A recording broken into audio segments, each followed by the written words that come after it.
On remercie ce matin le gouverneur de la province du Sud Kivu, M. Jean-Jacques Purizi Sadiki. Bonjour, monsieur le gouverneur. Vous nous entendez? Oui, bonjour, je vous entends très bien. Bonjour à tous. Merci beaucoup, monsieur le Merci. gouverneur, de participer à cette audition ce matin à la Commission des affaires étrangères de l'Assemblée nationale française.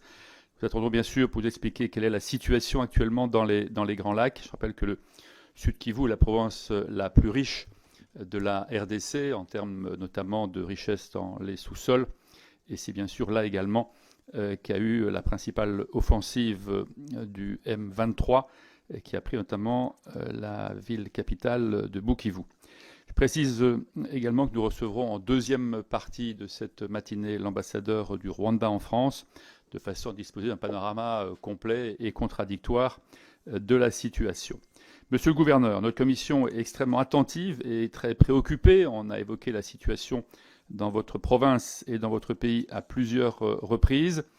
Ces derniers mois, le groupe rebelle congolais dit Mouvement du 23 mars, le M23, a conquis 2 capitales régionales importantes, au nord Kivu et au sud Kivu, les villes de Goma et de Bukavu, qui sont 2 villes de plus d'1 million d'habitants, dans des combats, pour Goma en tout cas, meurtriers, pour Bukavu un tout petit peu moins, mais tous les jours il y a des exactions et on compte depuis une trentaine d'années plus de 6 millions de personnes qui ont été tuées et au moins une dizaine de millions de personnes déplacées, sans compter toutes les exactions faites à la population civile et aux femmes en particulier. La déstabilisation des Grands Lacs à la frontière avec le Soudan du Sud, l'Ouganda, le Rwanda, le Burundi et la Tanzanie a débuté dans les années 90 à la suite du génocide rwandais de 1994. Un grand nombre de réfugiés venant du Rwanda ont été acceptés sous demande internationale dans l'est du pays, et c'est de là que vient principalement la déstabilisation et l'augmentation de l'insécurité et notamment des tensions ethniques. L'absence de désarmement effectif de ces groupes armés et l'existence d'actes de stigmatisation à l'endroit de la population à raison de leur origine ethnique a constitué aussi un facteur d'instabilité et de violence. La phase actuelle du conflit dans la région des Grands Lacs a débuté en 2021 par des exactions commises dans le nord Kivu et l'Ituri et la reprise des armes par le M23. 2 initiatives diplomatiques importantes ont été initiées pour tenter d'apporter une réponse durable. Ces 2 tentatives, ou en tout cas processus diplomatiques, sont appelés pour le premier le processus de Luanda, qui a mené depuis le 23 novembre 2022 sous l'égide de l'Angola, et ce qui se concentre sur la question du dialogue politique régional et des questions de sécurité transfrontalière. Et puis, deuxième processus engagé actuellement, le processus de Nairobi, sous l'égide de la Communauté d'Afrique de l'Est, depuis en novembre 2022, et qui facilite le dialogue entre le gouvernement congolais et les groupes armés en vue d'une cessation des violences. Le 4 août 2024, un accord de cessez-le-feu négocié par l'entremise de l'Angola est entré en vigueur dans ce cadre, mais il a volé en éclats à l'automne 2024, conduisant la situation que nous connaissons à présent et la prise de contrôle d'une partie du nord et du sud Kivu par le M23. Fait suffisamment rare pour être souligné, le 21 février 2025, le Conseil de sécurité de l'ONU a adopté à l'unanimité la résolution 2773 appelant les rebelles du M23 à cesser immédiatement leur offensive dans l'est de la RDC et demandant aux forces rwandaises de cesser leur soutien à ce groupe rebelle armé et de se retirer du pays. Parallèlement, le Conseil de sécurité a également condamné sans équivoque l'appui apporté par les forces armées de RDC aux forces démocratiques de libération du Rwanda et demandé que les engagements visant à neutraliser ce groupe soient réalisés. J'observe à titre personnel avec intérêt que sous l'égide de l'émir du Qatar, les présidents Félix Tshisekedi et Paul Kagame se sont entretenus en face à face le 18 mars dernier. Cela ne s'était pas produit depuis plus d'1 an et cette initiative s'est inscrite en soutien au processus de Luanda et de Nairobi dont je viens d'expliquer les grandes lignes, désormais fusionnés sous la coordination des blocs régionaux EAC et SADC. De sources diplomatiques ont indiqué que 2 dialogues directs seraient en préparation, l'un entre Kinshasa et Kigali, l'autre entre Kinshasa et le M23. Monsieur le gouverneur, pouvez-vous nous confirmer ces informations? Plus globalement, on souhaite dans une première intervention, avant que l'ensemble des groupes parlementaires de la Commission puissent vous interroger, que d'abord puissiez vous donner des éléments sur la situation sur place, notamment les forces en présence et l'étendue des pertes territoriales et humaines. Comment voyez-vous le processus de résolution d'une situation aussi compliquée que dramatique? On parle souvent de guerre économique pour expliquer la situation, notamment la volonté de capter une grande partie des richesses. Pourriez-vous également nous préciser ce point-là sur la nature et les ressorts de ce conflit? Et puis, il s'agit là de deux pays qui sont membres de l'organisation de la francophonie. Quel rôle la France et la francophonie auraient pu ou pourraient jouer dans les mois ou années à venir pour contribuer à l'apaisement et la résolution de la situation? Voilà beaucoup de sujets que vous connaissez par cœur. Vous êtes en première ligne, monsieur le gouverneur, puisque vous êtes habituellement dans le sud Kivu. Là, vous êtes à Kinshasa et vous avez dû également déplacer la capitale du sud Kivu, puisqu'elle a été prise par les forces du M23. Monsieur le gouverneur, je vous laisse la parole et nous sommes bien sûr très très attentifs à votre intervention. Nous vous remercions énormément pour le temps que vous prenez pour nous expliquer la situation et répondre dans quelques instants à nos interrogations. Merci, Monsieur le Président de la Commission. Merci à tous les membres. D'abord, merci à l'État et au peuple français pour tous les efforts qu'ils ont développés jusqu'aujourd'hui pour essayer de ramener la paix, la stabilité, la sécurité dans la région des Grands Lacs, notamment dans la partie est de la République démocratique du Congo, qui, comme vous le savez, vous l'avez bien dit, est affectée par des conflits depuis le génocide rwandais de 1994, donc 1994, jusqu'à aujourd'hui. Et donc, vous l'avez bien dit, cette région, je vais vraiment aller droit au but, pas rentrer sur ce qui a déjà été dit, ce qui est connu. La guerre ici, et je suis vraiment bien placé parce que ça fait, je suis né, j'ai grandi à Bukavu, enfin dans les environs de Bukavu, au sud Kivu, et j'ai grandi avec des communautés rwandaises parce qu'on est juste des voisins. Je dois dire ici que la guerre est d'abord essentiellement économique. Elle est économique en ce sens que le voisin se bat pour trois raisons, donc avec environ 20 millions d'habitants pour un espace qui peut seulement en occuper, 5-6 millions. Naturellement, il y a urgence pour le Rwanda d'avoir des terres. Et donc, il y a une guerre de peuplement qui est là. À part ça, il y a un deuxième aspect, c'est le commerce. Plus de 70% des activités commerciales du Rwanda se font avec le Grand Kivu, c'est-à-dire le Nord et le Sud Kivu. Et il faut aussi dire que et puis plus de 60% de l'économie du Sud Kivu s'est fait aussi avec ou par le Rwanda. Le troisième élément, ce sont les minéraux stratégiques. Vous l'avez si bien dit, le Rwanda joue le rôle de commissionnaire par rapport aux grandes puissances, aux grandes multinationales qui ont besoin de ces minéraux stratégiques. Et comme il s'est fait ou il s'est dit que au Congo, nous ne sommes pas suffisamment structurés, organisés. Et donc, on passe par le pays qui donne l'impression, qui se positionne comme le pays le mieux structuré, à savoir le Rwanda, et qui a des infrastructures. Et donc, on passe par là pour essayer d'accaparer les minéraux. Maintenant, par rapport à ces trois éléments, je voulais vraiment commencer par préciser une chose, c'est que nous, le Grand Kivu, nous ne pouvons pas vivre sans le Rwanda. Il ne faut pas qu'on se trompe. Et le Rwanda ne peut pas vivre sans le Grand Kivu. Et on restera des voisins éternels, d'où la nécessité et l'urgence de trouver une solution solide, une solution à long terme à cette tragédie qui sévit dans la région et particulièrement à l'Est. Ce que je vais préciser ici, c'est que, vous l'avez bien dit, hein, la province du Sud Kivu est une province très riche, c'est la province la plus riche de la RDC. Il faut dire, en titre de comparaison, qu'aujourd'hui, la province qui génère le plus d'argent dans les caisses de l'État en RDC, c'est la province du Lualaba, 3 millions d'habitants, c'est dans les Grands Katanga, avec des bénéfices générés par deux produits miniers, à savoir la redevance minière, tirée sur le cuivre et le cobalt. Alors donc, il génère 53 millions de dollars américains de recettes par mois, recettes nettes. Alors qu'en réalité, la province du Sud Kivu est, elle, 14 fois plus riche que la province du Lualaba, avec des ressources plus importantes. Nous avons deux types de ressources minières dans le Sud Kivu.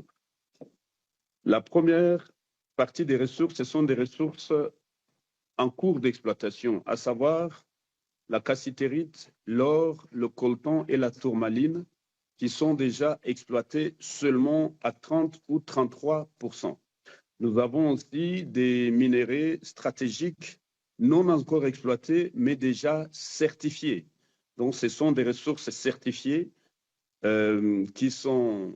donc, il y a même des échantillons, à savoir le cobalt, nous avons le diamant, nous avons les 17 minéraux composant les terres rares. Nous avons aussi la première réserve de l'Afrique australe en lithium. Nous avons la manganèse. Il faut aussi parler du mercure. À part le mercure, nous avons aussi beaucoup d'autres produits comme le gaz méthane et le pétrole.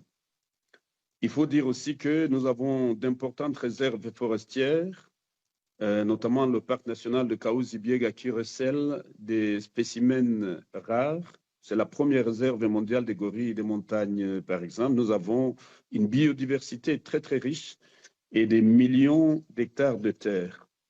En termes d'opportunités d'investissement, la province du Sud Kivu en a beaucoup.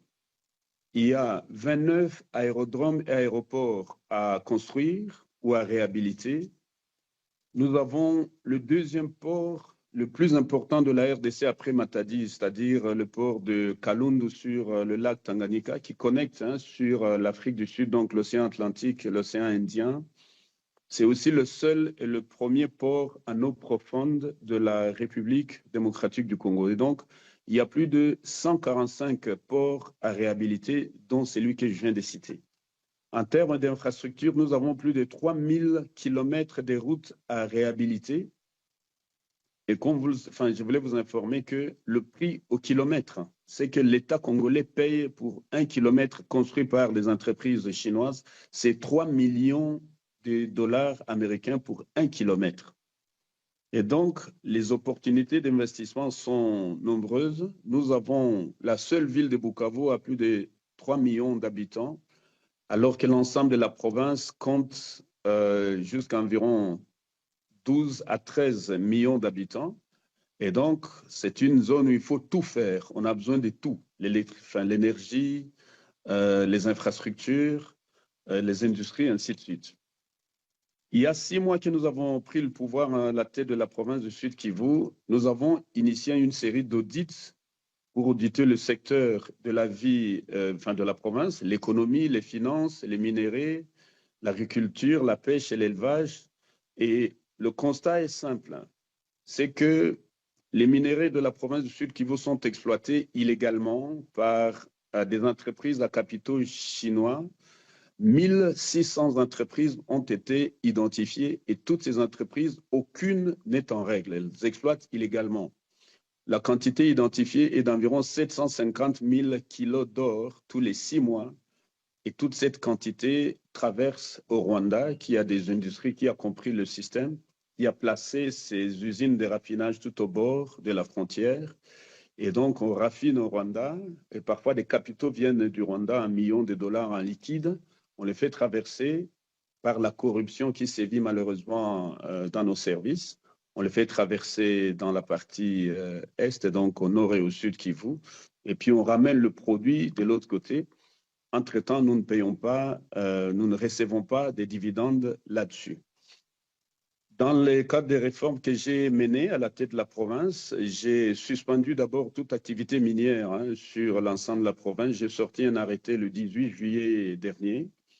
Et en suspendant ces activités, force est de constater que nous attendions 400 entreprises qui étaient identifiées comme entreprises illégales. Nous en avons reçu 1600 qui se sont pointées. Et lorsque nous avons reçu, elles nous ont expliqué que certaines sont là depuis 8 ans, 10 ans, mais n'ont jamais payé des taxes, n'ont jamais payé quoi que ce soit, ne sont enregistrées nulle part, c'est-à-dire aucun bureau, aucun permis d'exploitation, pas de permis de travail, pas de permis de recherche. Mais bon, voilà, on exploite, on transporte et de l'autre côté, et puis ça traverse.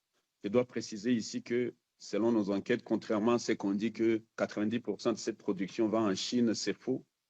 Nos recherches et nos mémoires de nos étudiants de fin de cycle montrent que, au fait, 67% de cette production va dans le Moyen-Orient, c'est-à-dire Dubaï, Émirats arabes unis, Arabie saoudite en général. Et le reste va en Chine. Donc, en Europe, c'est moins de 2% qui arrivent, au fait, contrairement à ce qu'on raconte. Bon, maintenant, je voulais ici préciser que, comme Lumumba aimait le dire, si on nous exploite, c'est que nous sommes exploitables. Les 6 mois que je viens de passer à la tête de la province a montré que cette province qui pouvait générer plusieurs millions de dollars par mois ne générait que 500 000 dollars américains le mois. Jamais on a dépassé ce chiffre, 500 000. Tout simplement parce qu'il y a une taxation confiscatoire, tout simplement parce qu'il y a une multitude, plus de 1400 taxes, voilà, une fiscalité totalement confiscatoire, parce qu'il y a des taxes inutiles et parce qu'il y a une lourdeur administrative, il y a une terrible corruption qui font, tous ces éléments font que le Rwanda a compris le jeu en essayant de mettre de l'ordre chez lui. Il accapare même 90% des hommes et femmes d'affaires, donc des affaires de chez nous, donc du Grand Kivu vers chez lui. Voilà pourquoi nous avons initié une série de mesures. La première était de réduire cette fiscalité confiscatoire de 80% de taxation, la remettre à 26%. Nous avons supprimé des taxes inutiles, plus de 147 taxes supprimées. Nous avons aussi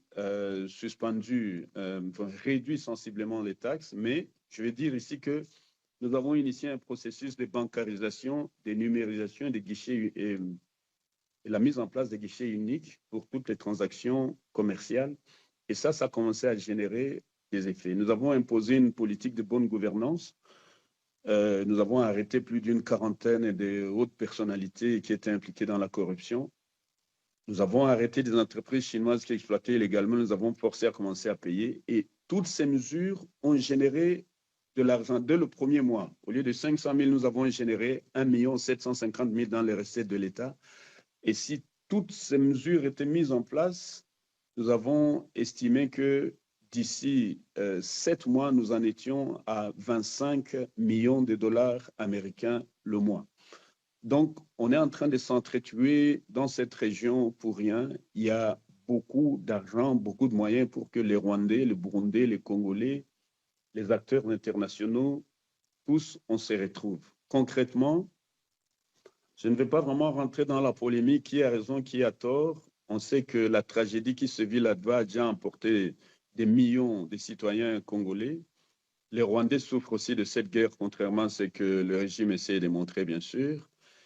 Et aujourd'hui, il y a plus de 3500 citoyens congolais du sud du Grand Kivu qui traversent vers le Rwanda, soit pour y vivre, pour y travailler, pour y commercer. Et dans le même ordre d'idée, il y a plus de 4000 citoyens rwandais qui traversent aussi, qui viennent de l'autre côté.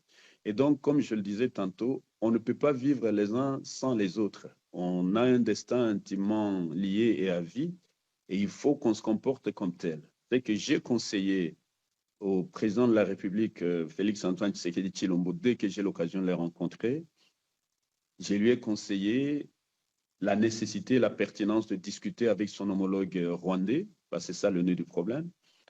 Et je lui ai fait comprendre que ces gens se battent depuis 30 ans pour 3 motifs. Les terres, c'est-à-dire ils veulent, voilà, le trop-plein de leur population, ils veulent le déverser chez nous. Les minéraux, parce qu'ils doivent vivre, et l'économie qui tourne grâce et par le Congo. Et j'ai expliqué que nos populations du Grand Kivu ne peuvent pas non plus vivre sans ces transactions. Alors, concrètement, selon nos informations en tant qu'enseignants d'université, les États-Unis ont déjà dépensé plus de 500 millions de dollars américains injectés dans l'industrie minière au Rwanda, notamment les usines de raffinage de l'or, ainsi de suite, toutes ces usines. OK. Moi, ce que je propose, c'est exactement ou presque le deal qui est en train d'être proposé au niveau pour arrêter le conflit entre la Russie et l'Ukraine. C'est minerai pour la paix, la sécurité et le développement. Concrètement, c'est quoi? Moi, je pense que comme nous avons énormément de minerais chez nous, nous avons des terres, nous avons des forêts, nous pouvons transformer ça en opportunité pour les affaires.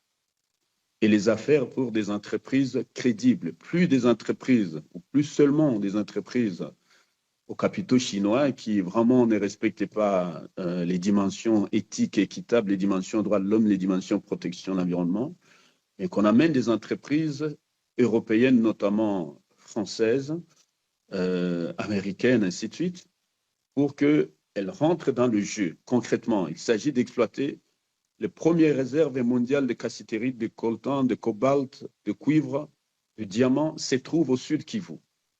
Et pour faciliter tout ce mécanisme, nous avons créé des sociétés, c'est-à-dire des cadres juridiques notamment, un cadre juridique qui permet aux investisseurs de venir rapidement. Nous avons créé la Société provinciale des minéraux, la Société provinciale des infrastructures. Nous avons aussi créé la Société provinciale de l'agroforesterie communautaire pour tout ce qui concerne les quotas carbone et ainsi de suite. Nous avons aussi créé la Société provinciale de l'eau et la Société provinciale d'assainissement. Maintenant, ces sociétés sont constituent le cadre par lequel un investisseur qui veut faire du sérieux peut venir, il dit j'ai 30 millions pour investir, je suis intéressé à l'or. Nous avons pu récupérer plus de 200 carrés concessions minières qui étaient détenues légalement, que nous avons restituées à l'État congolais, au pouvoir central. Et donc, il est question, nous avons maintenant sollicité que le pouvoir central nous restitue une partie de ces concessions minières au sud Kivu. Ce sont là les actifs de la Société provinciale des minéraux. Et là, nous pouvons signer, selon les lois de la République, nous pouvons déjà signer, la province peut signer des contrats internationaux, nationaux, sous-régionaux avec différents partenaires. Il faut que Kagame et Tshisekedi discutent entre eux. Il faut que les équipes du AFCM 23 discutent avec les équipes de notre pays, de notre gouvernement. Et tout ça doit se faire par une facilitation de certaines organisations qui connaissent l'histoire de la sous-région et dont nous sommes membres.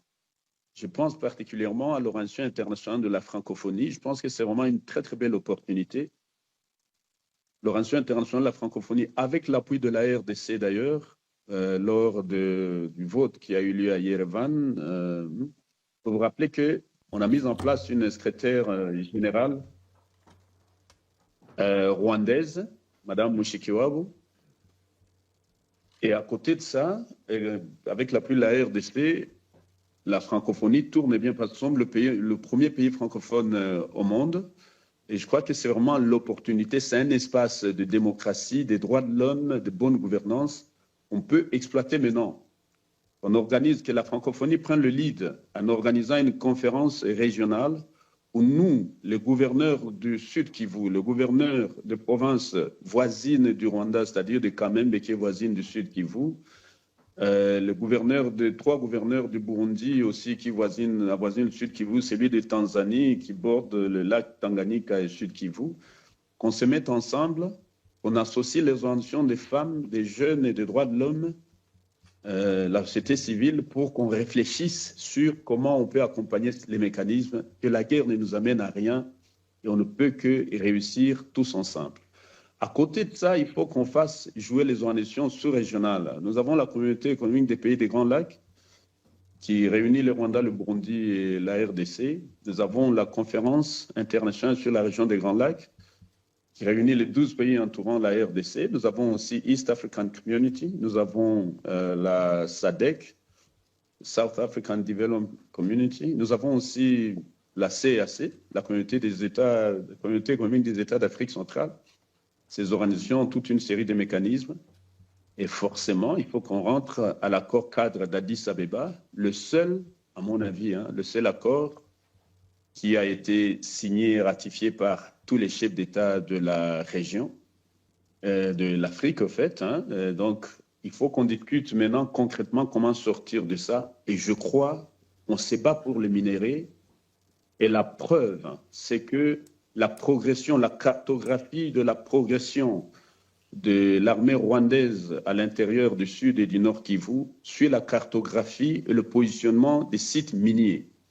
Ainsi, par exemple, la première réserve mondiale du coltan de la cassitérite, qui est industrialisée aujourd'hui, c'est à Walikale et dans le nord Kivu, à la frontière avec le sud Kivu. C'est la société américaine Alpha Mine qui l'exploite. Et donc, les Rwandais sont en train de progresser en direction de Kisangani, mais c'est cette mine qui l'intéresse. Alors, ils sont en train de progresser vers le Grand Sud, c'est-à-dire Walungu, parce que la société canadienne avait jadis exploité des minerais dans la zone. La société canadienne du nom de Banro a exploité des milliers de tonnes d'or, de cassitérite et de coltan dans les mines de Twangiza Mining, Kamituga Mining, Lugushwa Mining et Namoya Mining, et puis il y a Tubimbi Mining. Et vous voyez que c'est là où se trouvent les Rwandais. Le M23 et l'armée rwandaise sont effectivement sur cet axe-là. Et des entreprises chinoises viennent d'être contractées, ils ont signé illégalement avec le M23. Ils ont reçu 500 000 $ américains en liquide dans un seul site minier. Il faut dire qu'il y a plus de 87 sites miniers sur cet axe. Et voilà, donc il y a tout ça. Mais je pense que nous pouvons trouver une formule en nous essayant ensemble, en essayant de comprendre qu'on mette le Rwanda dans le deal, les Américains, les Français, les Ougandais, tout le peuple de la sous-région. Et ensemble, on voit comment on peut développer un partenariat gagnant-gagnant où tout le monde se retrouve, et la population et les autres. Merci beaucoup.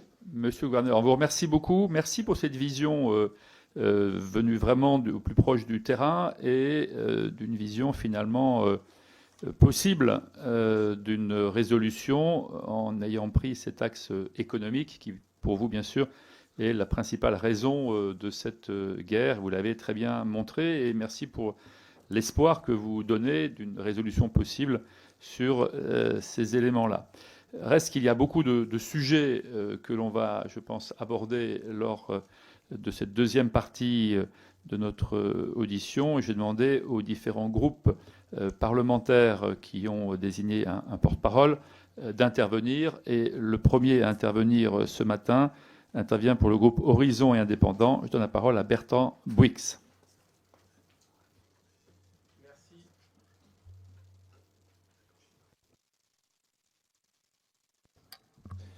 Merci, Monsieur le Président. Monsieur le Gouverneur, la région des Grands Lacs, et en particulier l'Est de la République démocratique du Congo et la province du Sud Kivu, traverse une crise sécuritaire et humanitaire alarmante, et vous l'avez rappelé fort bien dans vos propos. Depuis plusieurs mois, nous assistons à une recrudescence des violences avec la résurgence du M23, un groupe armé dont l'activité déstabilise toute la région et qui, selon de nombreux rapports internationaux, bénéficie de soutien extérieur. Cette situation aggrave un conflit déjà marqué par une exploitation illégale et violente des ressources naturelles. Les civils paient un prix tragique, massacres, violences sexuelles utilisées comme armes de guerre, déplacements forcés par centaines de milliers. L'ONU estime que depuis début janvier, plus d'un demi-million de personnes ont été déplacées par les combats. Aujourd'hui, les camps de déplacés débordent et les conditions de vie y sont alarmantes avec une insécurité persistante, une malnutrition grandissante et un accès insuffisant aux soins médicaux de base. Face à ces défis, la réponse humanitaire peine à suivre et les organisations sur le terrain alertent sur une catastrophe en cours. Dans ce contexte, la communauté internationale s'interroge sur les actions concrètes entreprises par la RDC pour assurer la protection des populations civiles, lutter efficacement contre l'impunité des groupes armés et mettre un terme à l'exploitation illégale des ressources qui alimentent le conflit. Par ailleurs, Le groupe Horizon souhaite savoir comment votre gouvernement entend renforcer la coopération régionale et mobiliser ses partenaires internationaux pour restaurer une paix durable dans cette région qui souffre depuis bien trop longtemps. Merci. Merci, monsieur le député. Monsieur le gouverneur, c'est à vous. Merci beaucoup, monsieur le député, pour cet éclairage et pour ces questions combien précises et pertinentes. La réponse humanitaire, il faut d'abord dire qu'effectivement, il y a énormément de violations de droits de l'homme. Et moi qui ai passé plus de 28 ans en train de mener des investigations sur les violations des droits de l'homme dans le monde, dans beaucoup de pays affectés par des conflits avec les Nations Unies, la première chose que j'ai faite, c'est de faire mettre en place, en tout cas pour le Sud Kivu, avec l'appui du gouvernement central, des équipes qui consistent à collecter les données et à les vérifier. Et donc, ces équipes sont sur le terrain et nous rapportent de l'information à l'heure qu'il est. Il y a eu plus de 47 enfants qui ont été fusillés à bout portant par l'armée rwandaise. Les enfants dont l'âge est situé entre 8 et 16 ans, notamment dans le camp militaire dénommé Sayo, le camp Sayo. C'est la principale base militaire basée dans la ville de Bukavu, au sud Kivu. Il y a des cas de viols et des violences sexuelles liées au conflit. Dans des hôtels à Bukavu, les femmes sont victimes des viols commis par les éléments du M23FC. Nous avons énormément de cas d'enlèvement des femmes et des cas de disparition forcée. Et voilà, la crise humanitaire est là aussi. Donc, il y a l'électricité, la fourniture du courant électrique est perturbée, l'insécurité est généralisée. Il y a donc des cas de torture, des tabassages, voilà, des passages à tabac des personnes. Voilà. Maintenant, concrètement, qu'est-ce que nous faisons? Nous avons d'abord mené les investigations afin qu'un jour ou l'autre, justice soit faite. On est en train de collecter les données et la première chose était de demander une session spéciale du Conseil des droits de l'homme de l'ONU. Comme vous le savez peut-être, hier, ce dialogue interactif a eu lieu sur la situation du nord et du sud Kivu, depuis l'occupation du M23 allié au Rwanda. Et donc, il y a eu des discussions où le monde entier, je remercie au passage l'intervention de la France qui a été très, très pertinente, qui a aidé à faire avancer les choses et à clarifier les opinions par rapport à ça. Nous avons aussi demandé à ce qu'un mécanisme de justice transitionnelle soit en place. Au niveau national et au niveau provincial, nous avons élaboré un plan provincial pour la justice transitionnelle. Et ce que nous demandons ici, c'est qu'on puisse mettre en place le plus rapidement possible une cour pénale spéciale pour le Congo. Et nous remercions au passage le gouvernement français qui constitue, avec aux côtés de la Belgique, l'affaire de lance de cette lutte. Nous avons contacté le procureur de la Cour pénale spéciale, de la CPI, je vais dire, la Cour pénale internationale, M. Khan, qui est arrivé au Grand Kivu, enfin au Nord Kivu, et qui est arrivé à Kinshasa pour travailler. Ainsi, les mécanismes des droits de l'homme de l'ONU sont déjà enclenchés. Le rapporteur spécial de l'ONU sur la situation des droits de l'homme en RDC, Mme Keïta Bokoum, était ici. Nous étions avec elle ici à Kinshasa et dans l'Est il y a quelques jours. Nous travaillons aussi avec le haut-commissaire de l'ONU aux droits de l'homme en RDC. Et nous demandons à ce que la communauté internationale puisse allouer suffisamment de moyens à la société civile, mais aussi à la communauté humanitaire sur les 2,4 milliards de dollars américains demandés par la communauté humanitaire pour faire face à cette crise dans le Grand Kivu. Il n'y a que 7% qui ont déjà été obtenus. Ça a été encore rappelé par Mme Bintou Keïta, qui est la représentante du secrétaire général de l'ONU ici. Merci. Et donc, la coopération sous-régionale, nous discutons aussi dans la sous-région par rapport à ça. Il y a les accords, les discussions qui vont bon train à Dar es Salaam, Nairobi et à Luanda. Et le gouvernement y envoie des délégués à chaque fois. Donc, voilà un peu, nous pensons que les accords sous-régionaux avec l'appui des partenaires comme l'OIF, pourrait jouer un rôle déterminant pour remettre la situation en place. Merci, Monsieur le Gouverneur. Je passe la parole à présent pour le groupe Liberté, Indépendants, Outre-mer et Territoires à Monsieur Laurent Mazory. Et Jean-Paul Lecoq se prépare.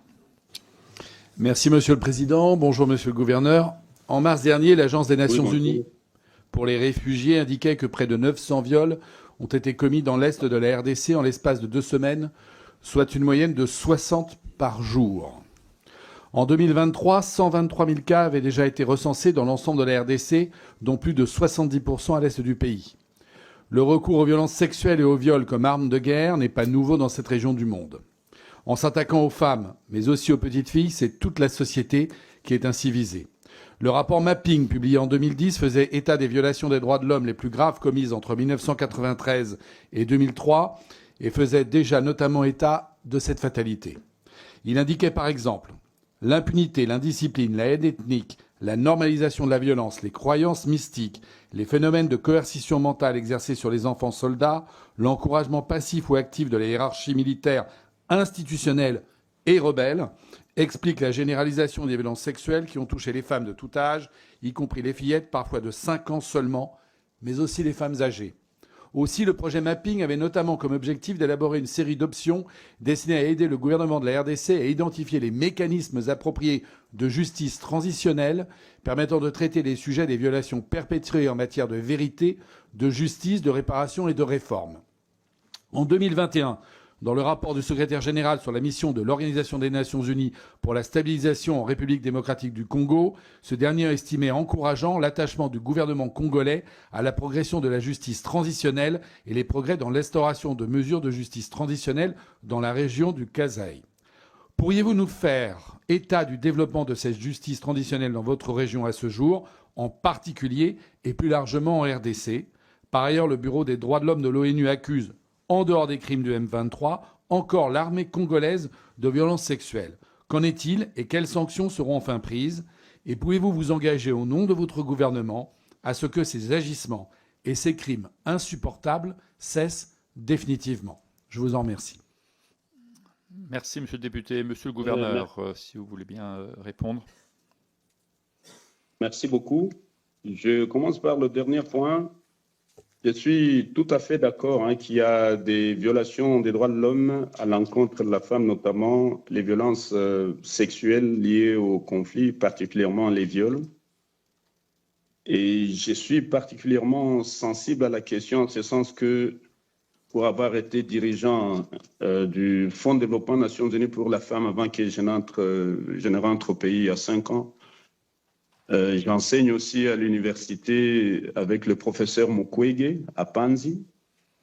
Et donc, nous suivons ces cas de très très près. Effectivement, il y a des cas de violences sexuelles perpétrés par différents groupes armés, notamment de notre côté, quelques éléments indisciplinés de nos forces, les FARDC, quelques jeunes Ouazalendo, mais aussi et surtout du côté rebelle, le M23.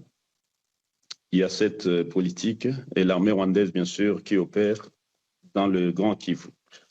Alors, que fait le gouvernement congolais? Nous avons mis en place un certain nombre de mécanismes. Et parmi ces mécanismes, c'est d'abord l'organisation des audiences foraines. Je me suis assuré, par exemple, dans mon gouvernement au niveau de la province Sud Kivu, de mettre un ministre jeune, compétent, activiste de la société civile, qui a lutté dans ces questions pendant plusieurs années.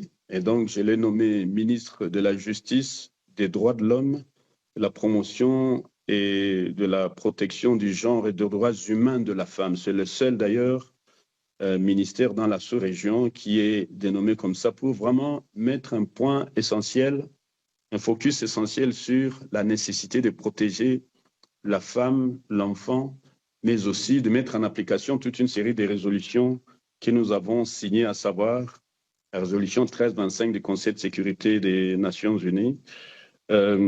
Oui, au Sud Kivu, nous avons une commission provinciale pour la justice transitionnelle. Et celle qui est en train de travailler avec les différents mécanismes sous-régionaux et internationaux, c'est elle c'est ce mécanisme qui a fait venir, en collaboration avec le bureau du haut-commissaire de l'ONU aux droits de l'homme, un bureau que je connais relativement bien pour l'avoir servi dans beaucoup de crises, notamment en Centrafrique, au Kosovo, au Libéria, au Soudan, ainsi de suite. Et donc, on a travaillé avec ces gens pour élaborer un plan spécial. Nous avons organisé 24 audiences foraines au Sud Kivu et 80% de ces audiences étaient liées effectivement aux violences sexuelles liées au conflit. Et 60% des gens qui ont été sanctionnés, ce sont nos éléments des FARDC. Et la justice a été faite. Mais vous vous rendez compte que lorsque nous avons mis ces gens en prison qui ont été condamnés pour des faits très graves, lorsque le M23 est rentré dans la ville de Bukavu début février, la première chose qu'ils ont faite, c'est de libérer et d'ouvrir les portes de toutes les prisons. Parce que la tactique du Rwanda, on la connaît, c'est de créer d'abord le chaos, de mettre à genoux l'économie pour qu'on continue à dépendre, et de commettre des crises graves pour que dès qu'ils arrivent, ils disent, bon voilà, nous sommes les libérateurs, ainsi de suite, alors que c'est même pire. Donc, il y a plus de 3000 criminels qui ont été libérés de la prison centrale de Bukavu par le M23, et ces criminels sont dans la nature, et aujourd'hui, qu'il n'y a plus de police, il n'y a pas d'armée, il n'y a rien. Les M23, contrairement à ce qu'ils disent, ils ne sont pas nombreux. Dans la ville de Bukavu, sur 3 millions d'habitants, ils ne sont pas à 200. Il n'y a pas 200 éléments. Parce qu'avec les critiques internationales, et de la France notamment, le Rwanda ne maintient plus beaucoup de ces éléments là-bas. Ils viennent, ils attaquent, ils laissent les experts et ils rentrent. Mais au sud Kivu, c'est une zone de résistance. La population n'a pas adhéré massivement comme ils l'attendaient, ce qui fait qu'ils n'ont pas beaucoup de monde là-bas. Alors, il n'y a pas de justice. Il y a des graves violations des droits de l'homme qui se commettent. Le rapport Mapping, justement, j'ai fait partie des gens qui l'ont rédigé. À l'époque, j'étais expert de l'ONU aux droits de l'homme. Bon, effectivement, il faut qu'on le mette en application. Nous sommes en contact avec la Cour pénale internationale que nous avons fait venir à l'Est. Et le gouvernement de la République, le président Félix-Antoine Tshisekedi Tshilombo, la première ministre, Madame Judith Suminwa, ont mis en place un mécanisme national. L'Assemblée nationale a déjà voté les lois. Et d'ailleurs, en termes de lutter pour les droits humains de la femme, c'est la première fois dans l'histoire de notre pays que nous sommes passés de 4% des femmes représentées dans les mécanismes de prise de décision à 27% aujourd'hui. C'est la première fois. Et le procureur de la République et toutes ses personnalités, ministre de la Justice, ont été ou sont des femmes. Merci, monsieur le procureur. Un mot peut-être, vous avez parlé, monsieur le gouverneur, pardon, pensez à la suite de ce que j'allais dire. Vous avez prononcé tout à l'heure, parlant de ces crimes d'indiscipline. À aucun moment, pour vous, il n'y a eu de stratégie, de volonté venant d'ordre militaire notamment. Pour vous, ce n'est que de l'indiscipline. En quelques mots, puisqu'on va essayer d'accélérer un peu. On a beaucoup d'intervenants, monsieur le procureur. Oui, je vais être très bref. Non. Les investigations que nous avons menées démontrent qu'il n'y a pas une volonté. Il y a tout simplement des problèmes au sein de l'armée. Et les problèmes, oui, il y a des cas d'indiscipline. L'armée n'a pas été très, très bien encadrée jusqu'à. Il faut savoir que depuis 1997, lorsque Kabila le père a pris Kinshasa, puis son fils pendant 18 ans, Kabila le fils, eh bien, on a eu une armée qui est composée des éléments brassés. Donc, des gens qui gardaient les vaches se retrouvent colonels ou généraux du jour au lendemain parce qu'on a forcé le gouvernement à intégrer ces éléments. Il y a beaucoup de citoyens rwandais qui étaient des criminels chez eux, qui se retrouvent commandants dans notre armée. Il y a beaucoup de gens qui ont tué, qui sont des repris de la justice, qui se retrouvent dans l'armée. Et donc, nous avons beaucoup d'éléments, des officiers supérieurs, répondant plus au Rwanda qu'au Congo ou à l'ancien régime qu'à celui-ci. Et donc, par rapport à ça, oui, on a des problèmes de gestion de la chose publique au sein des forces de défense et de sécurité. Et c'est là que nous sommes en train de jouer, donc d'essayer de corriger tout ça et de réformer la réforme du secteur de sécurité. C'est l'une des priorités du gouvernement actuel. Merci, Monsieur le Gouverneur. Pour la gauche démocrate et républicaine, je donne la parole à Monsieur David Riemann. Pour 2 minutes 30, et Monsieur le Gouverneur, ensuite, on vous demandera d'être dans un format à peu près de 2 minutes 30 pour les réponses, parce qu'il y a beaucoup d'intervenants. Oui, merci, Monsieur le Président. Monsieur le Gouverneur, chers collègues, depuis plus de 30 ans, l'Est de la République démocratique du Congo est le théâtre d'une tragédie humanitaire sans précédent qui a fait plus de 10 millions de morts. Les raisons de ce conflit sont connues, qu'il s'agisse des ingérences régionales, de l'exploitation illicite des ressources naturelles de la RDC ou du contexte historique d'ethnicité et de colonisation. Les exactions commises par le M23 et l'escalade à laquelle nous assistons risquent d'embraser toute la région des Grands Lacs en l'entraînant dans une guerre aux conséquences humanitaires terribles. C'est dans ce contexte que l'émir du Qatar a réussi à réunir mi-mars à Doha les chefs d'État congolais et rwandais, ce qui a permis d'entamer les discussions sur l'engagement de toutes les parties en faveur d'un cessez-le-feu. Les deux parties se sont engagées à poursuivre les discussions pour établir des bases solides pour une paix durable et se sont dites favorables à un cessez-le-feu immédiat et inconditionnel. Pourtant, dans le prolongement de cette rencontre, le M23 s'est retiré des négociations directes qui devaient se tenir entre les autorités congolaises et le M23, selon qui les sanctions prises par l'Union européenne constituaient un obstacle à ces pourparlers. Il semblerait que l'annonce de ces sanctions européennes à la veille des pourparlers puisse être qualifiée à minima de maladresse. Elles ont offert un prétexte idéal au M23 pour se retirer des négociations. Toutefois, notons que ces sanctions ne sont ni nouvelles ni isolées. Cependant, la tenue de cet échange nous aurait peut-être permis collectivement d'y voir plus clair sur les revendications du M23. En tant qu'acteur de terrain, peut-être aurez-vous, Monsieur le Gouverneur, des éléments nouveaux ou des éclaircissements à nous apporter sur les suites à entendre de l'échange de Doha. Par ailleurs, nous savons que plus de 100 000 personnes ont fui le conflit dans l'est de la RDC et qu'elles ont trouvé refuge dans les pays voisins. Auriez-vous des précisions concernant ces données chiffrées dans le cas spécifique du Sud Kivu, où la situation s'est particulièrement détériorée ces derniers mois? Comment s'organisent les échanges et les relations avec les pays voisins d'accueil?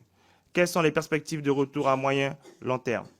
Enfin, pourriez-vous nous dire quel regard vous portez sur le potentiel retour de la MONUSCO dans la province du Sud Kivu? Je vous remercie.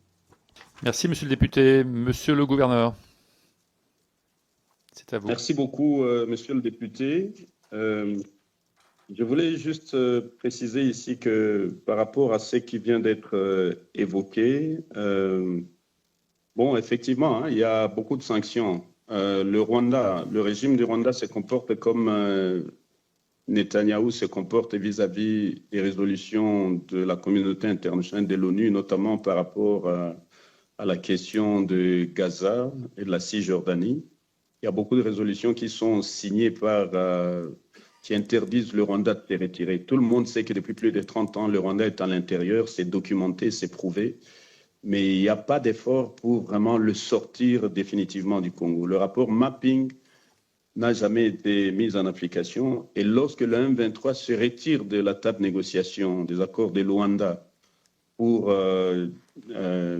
du fait que, bon, voilà, ils sont mis sur la liste des sanctions de l'Union européenne, l'Union européenne ne fait plus rien, il s'arrête. Et donc, il faut quand même qu'il y ait des mécanismes pour qu'on revienne à la table de négociation. C'est très important qu'on discute, mais qu'on prenne des sanctions contre ceux qui boycottent ces négociations. Il faut qu'on prenne des sanctions immédiates. La lutte ici pour assurer le retour des personnes déplacées et des réfugiés au Grand Kivu, particulièrement au Sud Kivu, c'est naturellement d'abord que, comme l'imposent toutes les résolutions et les décisions qui ont été prises par la communauté internationale et régionale, que l'armée rwandaise et le M23 se retirent, que nous, les autorités provinciales, légalement élus, nous puissions retourner à nos postes pour maintenant organiser les différentes discussions. Effectivement, à Doha, il y a eu des discussions. Moi, je n'ai pas été là personnellement, mais je sais que ça a calmé la situation sur le terrain dès que les belligérants ont vu que les deux présidents se sont rencontrés. Ça a soulagé un peu la population et nous espérons que ces discussions vont vraiment continuer. Nous sommes en termes du nombre de déplacés, nous sommes, selon nos statistiques, à 142 000 personnes, essentiellement au Burundi. Et donc, ces gens vivent dans des conditions terribles, inhumaines, parce que le HCR ne reçoit pas suffisamment d'aide pour les venir en aide, pour les assister. Par rapport aux pays voisins, comme je l'ai dit tantôt, nous avons besoin de vivre en harmonie. Malgré la guerre, à l'heure où je vous parle, il y a des milliers de citoyens. D'abord, il y a au moins 2 millions de citoyens qui vivent au Rwanda sur environ 20 millions de Rwandais. Il y a au moins 2 millions de Congolais, citoyens qui vivent et travaillent là-bas. Tout comme il y a plus de 4 millions de Rwandais qui vivent et travaillent chez nous dans le Grand Kivu et à Kinshasa et ailleurs. Contrairement à tout ce qui se passe, la vie continue, le commerce continue parce que les gens ne doivent pas s'arrêter de vivre. Les gens quittent le Rwanda tous les jours pour aller au Congo, les gens quittent le Congo tous les jours pour aller au Rwanda. C'est la survie. Voilà, la MONUSCO, oui, justement, c'est capital. Hein. Le rôle de la MONUSCO a été important. Il appartiendra aux autorités au niveau national de décider, mais je pense que tous les acteurs internationaux sont vraiment un maillon important dans la résolution pacifique de ce conflit. Il faut juste qu'on clarifie le mandat, mais surtout qu'on donne des moyens et des opportunités à la RDC pour achever son processus de restructuration de son armée. Et lorsque les Wazalendo, tous ces groupes armés seront intégrés dans le processus de désarmement, démobilisation, réinsertion, il faudra naturellement qu'on puisse les aider à choisir la voie. Ceux qui veulent rester dans le...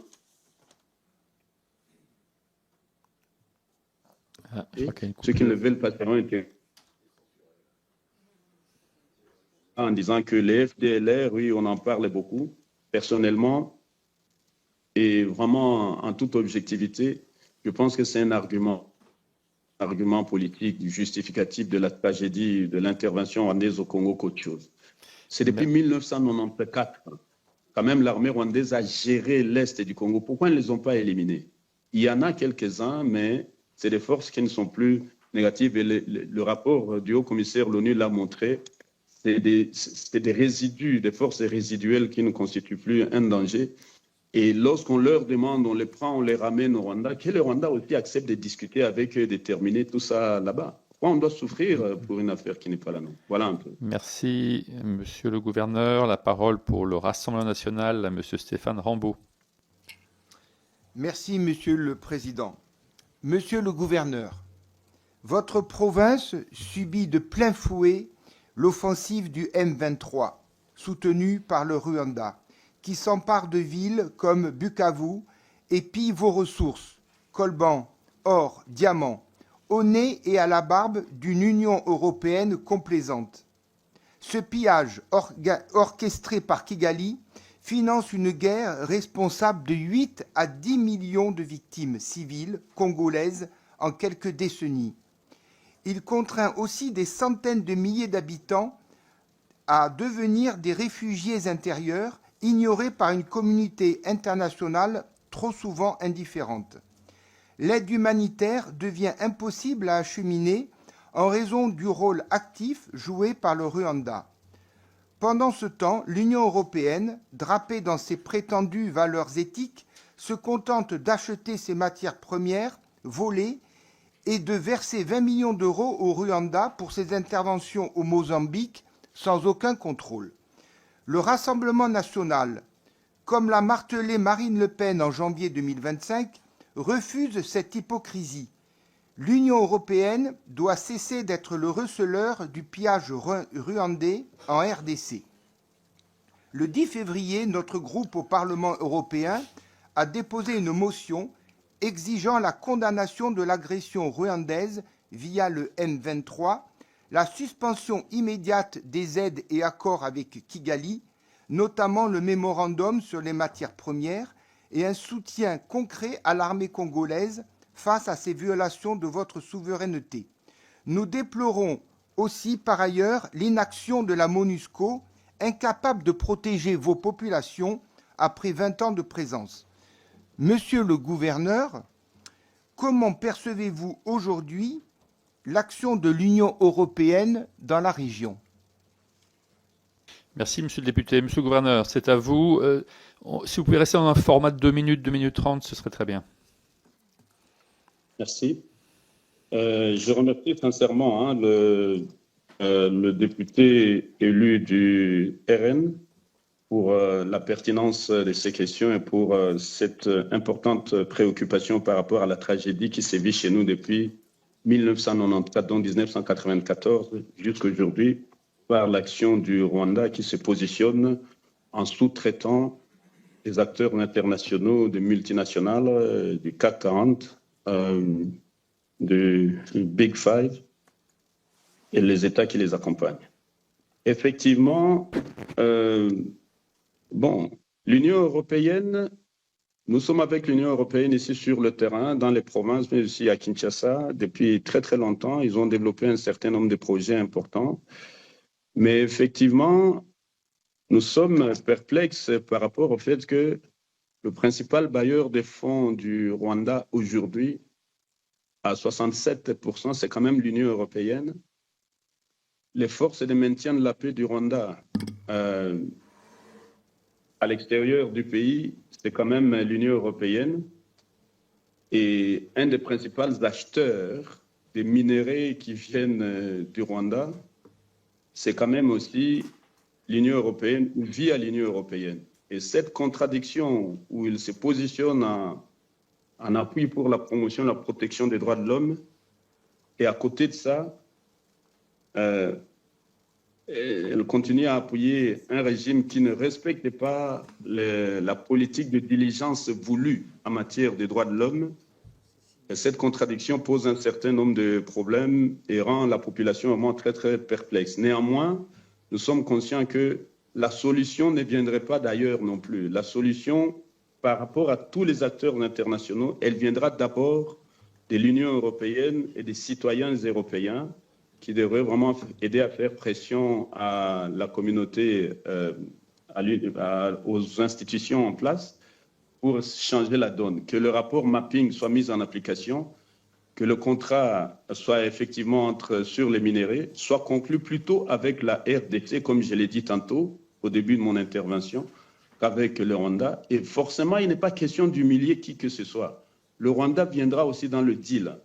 Les États-Unis, l'Union européenne, tous les partenaires qui veulent viendront. Mais le deal actuel où les Chinois exploitent 90% passe par le Rwanda, ensemble font des deals, ils amènent en Europe et ailleurs, ça ne marche plus. Nous avons créé des mécanismes qui permettent à ce que les Rwandais se retrouvent, les Congolais se retrouvent, mais dans des partenariats éthiques et équitables et gagnant-gagnant. Voilà un peu ce que je voulais dire. Merci, Monsieur le Gouverneur, pour l'ensemble pour la République. Madame Elia Akrafi.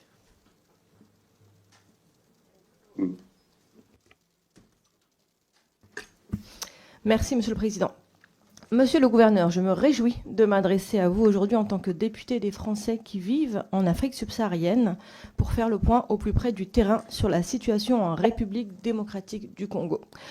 Nous constatons hélas le triste bilan de cette crise connue par votre pays et en particulier votre région depuis la reprise des affrontements en 2023 et la prise de Goma et Bukavu au sud Kivu par les forces du M23, comme vous l'avez si bien expliqué. La situation humanitaire est catastrophique. Je rappelle que ce conflit, sous différentes formes, dure depuis plus de 30 ans et implique aujourd'hui des dizaines de groupes armés et rebelles, étrangers ou congolais.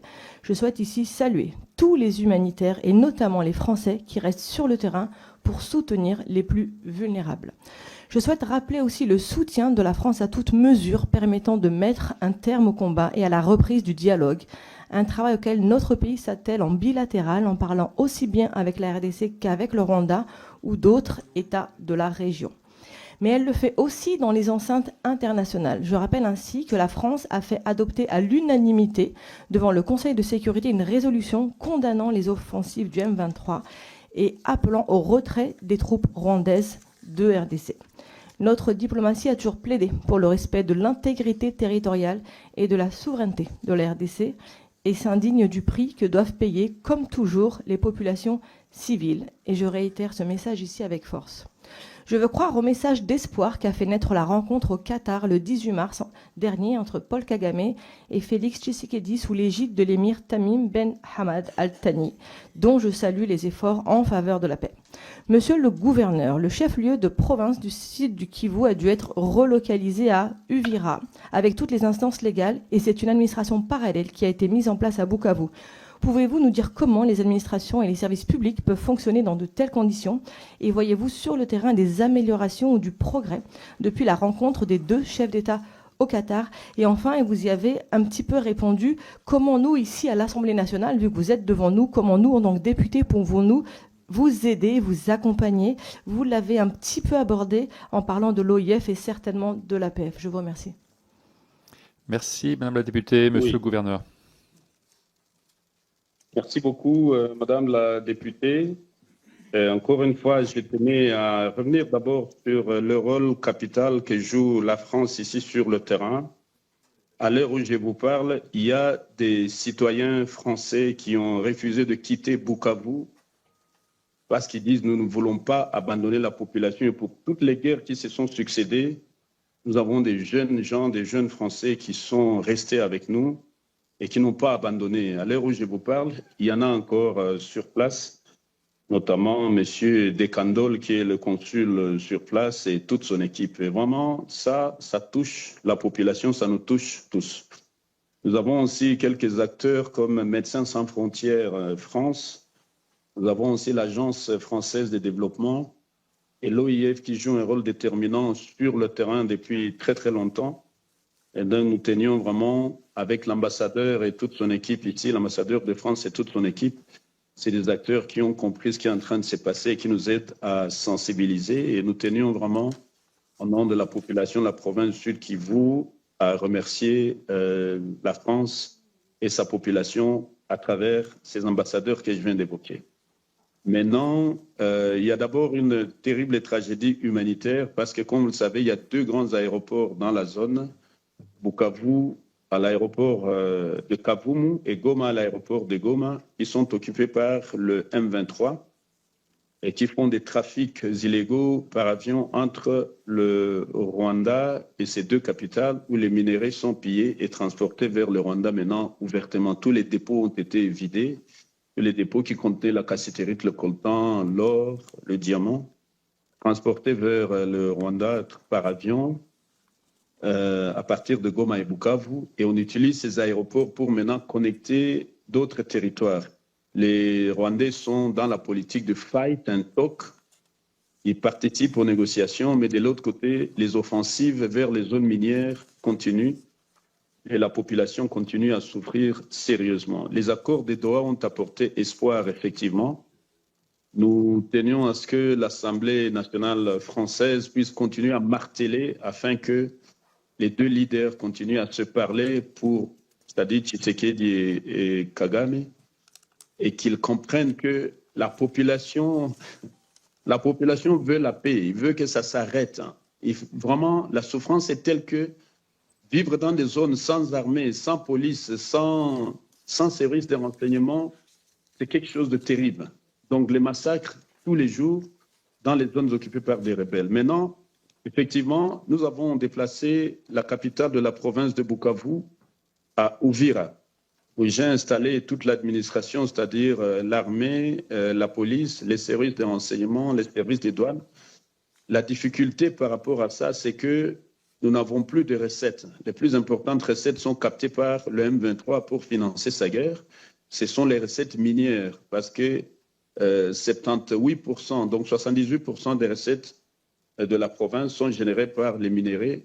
Et ces minéraux, tous ces sites miniers sont occupés par la rébellion du M23 et du Rwanda aujourd'hui. Tout ça est transporté vers le Rwanda. Nous n'avons plus de recettes. Nous essayons de tenir difficilement. Merci. Nous ne savons même pas assister les déplacés, les réfugiés par rapport à ça. Et nous demandons à ce que vous soyez vraiment intransigeants pour nous aider à pousser à ce que les discussions continuent. Mais ces gens se retirent d'abord pour qu'on rentre. Mon collègue rentre à Bukavu. Moi-même, je rentre à Bukavu comme gouverneur et mon collègue qui est à Beni rentre à Goma, dans sa province. On peut continuer les discussions, il n'y a pas de problème. Merci, Monsieur le Gouverneur. Je donne la parole à présent pour la France Insoumise à Monsieur Aurélien Taché. Merci, Monsieur le Président. Monsieur le Gouverneur, merci beaucoup d'être avec nous ce matin, malgré la crise absolument terrible que vous connaissez. Permettez-moi d'abord d'avoir un mot pour les plus de 6 millions de morts causés par ce conflit terrible en République démocratique du Congo depuis les années 90. Je voudrais également avoir une pensée pour les millions de déplacés internes. Vous l'avez rappelé, beaucoup d'entre eux sont aussi dans des pays voisins comme le Burundi, qui ont tout perdu, et pour toutes celles et ceux qui ont subi des crimes infâmes sur leur personne. La France Insoumise se montre entièrement solidaire de ce que vit le peuple congolais et apporte tout son soutien à la République démocratique du Congo dans le cauchemar sans fin qu'elle traverse depuis maintenant 30 ans. Le mouvement du 23 mars, qu'on avait cru défait en 2013 est disparu. Les fameux milices du M23 ont été ressuscités en 2021 par le Rwanda, son principal soutien financier, et depuis, elles sèment la terreur. Vous l'avez rappelé, elles se sont emparées de Goma en janvier 2025. Le mouvement a ensuite envahi le site Kivu, votre région, en s'emparant de Bukavu. Je crois d'ailleurs que l'Assemblée provinciale de la région a été obligée, vous l'avez aussi dit, de se déplacer de Bukavu à Uvira et n'a pas pu ouvrir sa session avant-hier. Donc je veux saluer l'engagement de mes collègues parlementaires qui ont eu le courage d'aller au bout de leur mandat malgré la prise de leur ville et qui sont obligés de siéger maintenant à Uvira. Tous les policiers, les militaires du RDC encore présents après la chute de Bukavu ont d'ailleurs été transférés à Goma pour suivre une formation. Il n'y a donc dans cette ville plus d'élus, plus de fonctionnaires, plus de policiers. Autrement dit, l'État congolais n'existe plus dans ces endroits. Alors je vous ai entendu nous dire qu'une partie de la solution passerait certainement par la dimension économique, le fait qu'un certain nombre d'entreprises de différents pays pourraient intervenir dans la région sur la question des minerais, qui est évidemment au cœur du conflit extrêmement meurtrier qu'on évoque avec vous ce matin. Il me semble quand même qu'une solution politique, une dimension politique doit aussi être trouvée, et c'est là-dessus que je voudrais peut-être vous entendre. Il y a eu un certain nombre de sanctions de prises par certains pays occidentaux. Je pense aux Américains qui ont sanctionné les dignitaires rwandais, je pense aux Allemands qui ont convoqué l'ambassadeur du Rwanda dans leur pays. En France, nous ne l'avons toujours pas fait. Nous auditionnerons d'ailleurs juste après vous cet ambassadeur. Pensez-vous que les Français devraient faire ça? Qu'attendez-vous d'autre de la communauté internationale? Je crois que le M23 et Félix Tshisekedi vont se rencontrer le 9 avril prochain à Doha. Ne craignez-vous pas que cette rencontre faite avec le M23 plutôt qu'avec le Rwanda finalement contribue à davantage privatiser les solutions à ce conflit, et que finalement la dimension politique que j'évoque là ne soit un peu écartée, et que le président rwandais Paul Kagame n'assume pas ses responsabilités en déléguant cette négociation à des milices armées qui, encore une fois, sèment la terreur dans votre pays. Merci. Merci, monsieur le député. Monsieur le gouverneur, c'est à vous dans un format le plus compact possible. Merci. Je partage les préoccupations du député de la France Insoumise. Et moi, je pense qu'il faut d'abord que nous voyons chez nous la manière dont nous gérons nos propres affaires. Nous devons renforcer la bonne gouvernance dans la gestion de la chose publique. Nous devons assurer que nous intégrons des jeunes et des femmes dans les mécanismes de prise de décision comme cela n'a jamais été. Nous en avons 27% aujourd'hui. Nous luttons pour qu'au moins 45% des femmes dans les postes clés. Qu'on prenne des jeunes gens. Il y a des jeunes intellectuels aujourd'hui qui ont fait des preuves, qui ont de l'expertise, de la connaissance, et qu'on ne rentre pas toujours dans la mise en place des personnalités qui ont fait 30, 40 ans, 50 ans, et qui malheureusement n'ont pas vraiment aidé à changer la donne. Mais il y a des jeunes éléments qu'on peut mettre, qu'on assure que le gouvernement qu'on va mettre en place, parce qu'il y a un qui se prépare, qui soit le plus représentatif possible avec toutes les forces politiques, la société civile à l'intérieur dedans. Et puis, au fait, il faut qu'on ait des gens qu'il faut aux places qu'il faut. Après, il faut l'appui à la justice transitionnelle, que les personnes qui sont mauvaises soient vraiment punies par la justice, ceux qui violent, ceux qui pillent et qui sont corrompus, ainsi de suite, soient punis par la justice. Alors, qu'est-ce qu'il y a lieu de faire par rapport ici, justement? Sur le plan politique, il faut que tous les acteurs congolais se mettent ensemble pour essayer de trouver une solution à leurs problèmes et assurer que le président Kagame et le président Tshisekedi continuent à se parler. Parce que le problème, c'est le régime, ce n'est pas le peuple rwandais. Et donc, quant au M23, ce sont des supplétifs, c'est des jeunes gens qu'on a pris au Rwanda, qu'on a combinés avec certains traîtres de la République, comme ça a toujours existé partout, et qu'on a créé le M23. Maintenant, oui, il faut que les équipes de la RDC, pas le président, mais des équipes techniques, des techniciens, discutent aussi avec des techniciens de l'AFCM 23 et des jeunes Rwandais qui sont dans tout ça pour essayer de voir comment trouver une solution. Maintenant, là où vous pouvez vraiment nous aider encore une fois, c'est de faire en sorte que la pression continue à être faite pour que cette situation s'arrête. Les gens souffrent terriblement. Il y a au moins 22 cadavres par jour dans la seule ville de Bukavu, 22 cadavres qui se retrouvent, qu'on ramasse. Les gens meurent comme des mouches, il y a l'insécurité, il n'y a aucune protection. Et donc, si on peut d'abord stopper ça. Lorsque nous avons été aux affaires, nous avons mis en place des réformes, on avait 0 mort par mois. Donc, voilà, on a commencé même, on a mis en place des réformes qui ont fait qu'on a créé un fonds spécial qu'on appelle dotation provinciale aux forces de défense et de sécurité. Et cette dotation faisait que, voilà, on a commencé par le premier cercle du gouvernement provincial. Ces militaires touchaient, les policiers et les militaires, entre $500 et $600 par mois. Leur chef allait jusqu'à 1200 par mois, au lieu de $100 qu'on paie, en plus de $100 que l'État paye officiellement depuis Kinshasa. Donc, on peut réformer. Il y a assez de moyens pour ça. Et donc, il faut nous aider à amener des investisseurs solides dans le domaine du pétrole, des minéraux, qu'on ne laisse pas seulement aux Chinois. Il faut que les investisseurs français et européens comprennent qu'il y a un deal important. Il y a des millions de dollars à générer. Et dans le cadre d'un partenariat gagnant-gagnant, et le Rwanda, et la France, et l'Amérique, on peut générer une dynamique économique qui va créer la différence, qui va stopper toutes ces guerres et qui va exiger que ces groupes armés se retirent, le pouvoir élu puisse récupérer son fauteuil et que les députés rentrent, le gouvernement provincial rentre, et que sur base de ça, bon voilà, on peut démarrer sur de nouvelles bases, mais des bases vraiment d'une économie éthique et équitable. Merci, Monsieur le Gouverneur. Je donne la parole à présent pour les socialistes et apparentés à Monsieur Pierre Priptich. Monsieur le Président, Monsieur le Gouverneur, j'exprime d'abord la solidarité des socialistes et apparentés avec le peuple congolais qui continue à vivre ce drame, cette catastrophe humanitaire avec plus de 6 millions de morts, 7 millions de déplacés en interne, 500 000 déplacés depuis le début de l'offensive, avec le viol généralisé utilisé comme arme de guerre, doublé, vous l'avez rappelé, d'un pillage méthodique, consciencieux des ressources minières, à la fois par les grandes compagnies chinoises, américaines, mais aussi par le M23, avec un territoire qui compte près de la moitié des réserves mondiales de coltan et 70% des ressources mondiales de cobalt, qui alimentent l'achat d'armes avec, sans compter les pollutions des mines. Je veux solennellement appeler l'UE à arrêter ces achats de minerais de sang, le sang des Congolais. Après plus de 2 ans de tentatives de médiation, l'Angola a annoncé le 24 mars dernier la fin de son rôle de médiateur. Cette annonce fait suite à 2 échecs.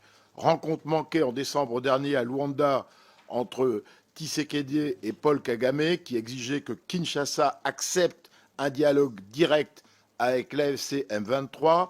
Tentative avortée de dialogue du 18 mars entre Kinshasa et l'AFC M23 en raison du boycott du M23 en signe de protestation contre les sanctions européennes. Parallèlement, ça a été rappelé par d'autres collègues, le Qatar se hisse actuellement au rang de médiateur. Une première rencontre soi-disant secrète qui, entre le président congolais et le rwandais, a eu lieu et la situation met l'accent sur ce qu'on appelle le processus fusionné que l'Organisation des pays d'Afrique de l'Est et l'Organisation des pays de l'Afrique australe ont mis en place le mois dernier à Dar el Salam. J'aimerais savoir quels sont les éléments essentiels pour permettre à ce processus fusionné d'aboutir en sachant que la résolution 2773 du Conseil de sécurité des Nations Unies, qui a été adoptée le 21 février 2025, a dit les choses clairement. Pas de solution militaire à ce conflit, un appel au cessez-le-feu immédiat et inconditionnel et à la fin des soutiens aux groupes armés, sans oublier la condamnation des offensives du N23 et des atteintes aux droits de l'homme. Nous, naturellement, soutenons cette démarche, mais quel élément essentiel à intégrer dans ce processus dit fusionné? Merci. Merci, monsieur le député. Monsieur le gouverneur, pour continuer sur notre réflexion de résolution, quelle est votre réponse? Merci beaucoup. Je remercie l'élu socialiste par rapport à cette préoccupation. Je veux dire ici qu'il ne faut pas qu'on soit dupe. Ce qui est en train de se passer est une guerre strictement économique. Et donc, si on n'intègre pas la dimension économique, la dimension business dans l'affaire, ça ne va pas aboutir. Ça fait 30 ans qu'on discute, qu'on négocie, que les groupes armés sont créés. On n'a pas abouti parce que les gens n'ont pas eu le courage de regarder la vérité en face.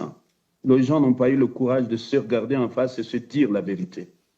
La communauté internationale, les multinationales ne peuvent pas vivre sans ces produits miniers. Et personne n'a le courage de dire, écoute, il faut qu'on le prenne maintenant là où on doit le prendre, d'où ça vient, notamment dans le Grand Kivu.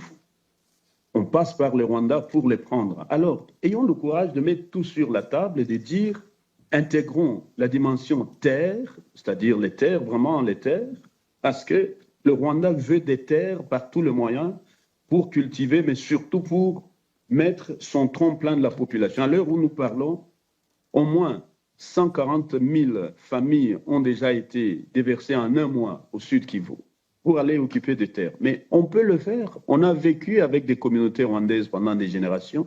On peut le faire ouvertement, c'est-à-dire qu'on a déjà mis en place une société provinciale pour une agriculture éthique et équitable, qui va gérer aussi les terres.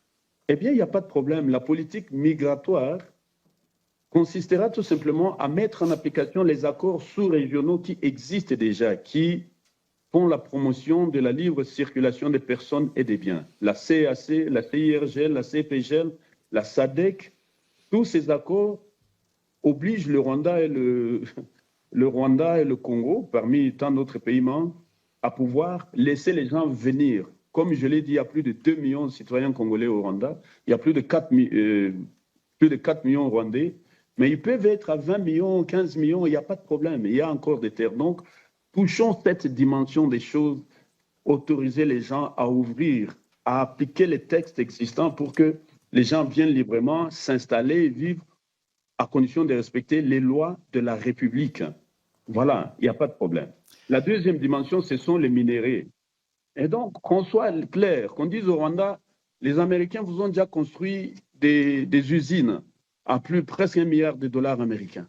Ces usines ne vont pas chômer parce qu'avec les accords de paix, vous allez vous sentir marginalisé. Non, faisons un deal qui dise aux Américains, aux Français, aux autres, venez nous aider à imposer la paix et la sécurité, à réformer l'armée, à retirer d'abord ces troupes d'ici, et on va utiliser les machines qui sont au Rwanda, donc les usines qui sont déjà au Rwanda, les mines qui sont déjà au sud Kivu, dans le Grand Kivu, nord et sud Kivu, je veux dire.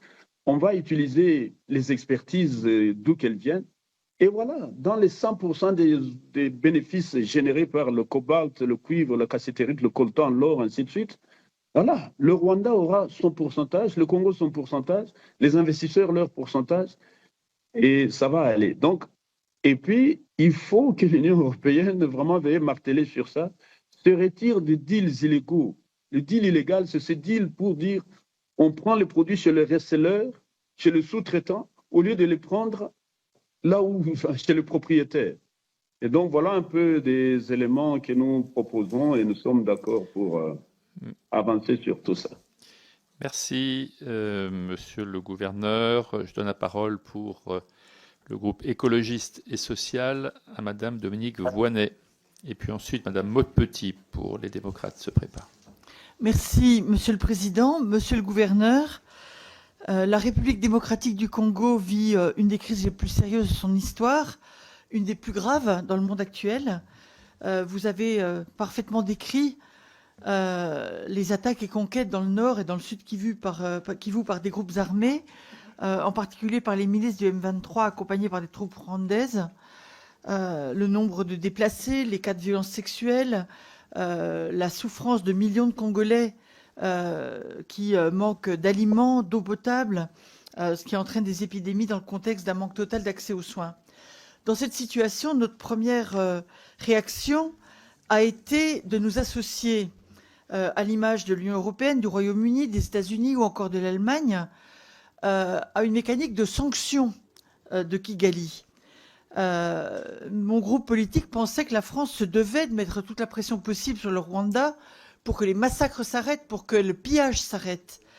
Et je dois dire que votre intervention nous surprend un peu, elle nous bouscule, parce que vous plaidez pour une réponse pragmatique à une crise dont vous nous dites qu'elle est économique d'abord et qu'elle appelle une forme de régularisation, de deal impliquant toutes les parties prenantes pour... c'est ce que je comprends. Hein, il y a 1600 compagnies qui travaillent dans des conditions totalement illégales. Vous avez déployé beaucoup d'énergie pour les mettre au pas. Et vous nous dites aujourd'hui, finalement, prenons l'exemple sur l'initiative de paix en Ukraine, de minerais pour la paix, je ne sais pas trop sous quelle forme, peut-être que je vous ai mal compris. En tout cas, dans une situation internationale où l'aide américaine est dans une sorte de fin programmée, où les crédits de l'aide publique au développement en France et en Europe marquent le pas, il me semble que vous plaidez pour des solutions pragmatiques. Alors, est-ce qu'on a tort de plaider pour des sanctions envers Kigali? Est-ce qu'on doit effectivement privilégier une sorte de paix des braves qui permettrait à tous ceux qui veulent exploiter les richesses considérables de votre pays de le faire dans des conditions normalisées? Je dois dire que je n'ai pas très bien compris où vous souhaitez nous emmener.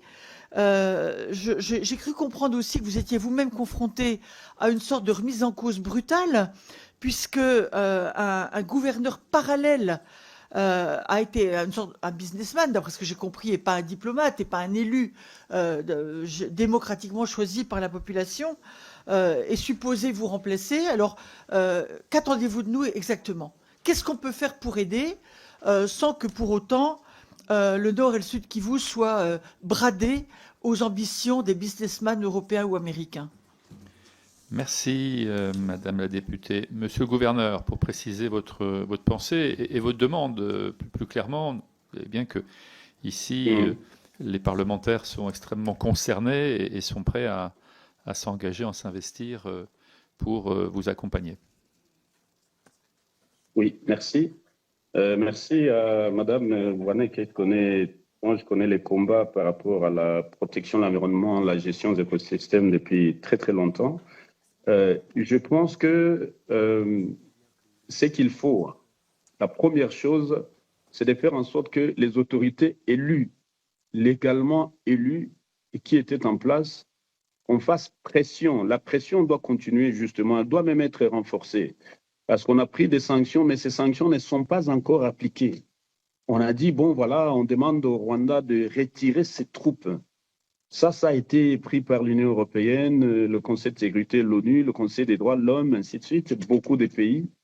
Mais si on viole cette sanction, qu'est-ce qui arrive? Rien n'arrive. C'est ça le problème. Si on peut vraiment militer pour que les sanctions qui ont été mises en application, si elles ne sont pas respectées, qu'elles soient par le Congo, le M23 ou le Rwanda, qu'on passe au régime vraiment pour les exécuter, pour les mettre à exécution. Et ça, c'est l'aspect là particulier qui manque. Continuer à faire pression sur le Rwanda pour qu'elle retire ses troupes le plus rapidement possible, avec effet immédiat, et que les assemblées provinciales, les gouvernements provinciaux puissent retourner respectivement à Bukavu et à Goma. Et donc, ça, c'est le premier élément. Le deuxième élément, c'est quelque chose d'immédiat. Hein, donc, imposer l'ouverture des couloirs humanitaires tous les acteurs sont intervenus, hein, je veux dire ceux qui sont intervenus pour essayer de régler ce problème. Il y a quelque chose d'urgence. Il n'y a pas d'aide humanitaire qui arrive. Il n'y a pas d'aide humanitaire parce que le M23 bloque les aéroports. On les utilise pour faire des trafics avec le Rwanda et transporter les minéraux, mais l'aide humanitaire ne vient pas. Si on peut forcer vraiment le M23 et le Rwanda à ce que l'aéroport de Kavumu et l'aéroport de Goma soient ouverts et que l'aide humanitaire puisse parvenir. Que l'aide humanitaire, que les vols humanitaires. Parce qu'il ne faut pas tomber dans le piège où le Rwanda essaie de nous entraîner en disant, bon, la compagnie nationale rwandaise Rwandair va commencer à connecter le monde avec Goma et Bukavu. Non, ça serait consacrer la partition du pays.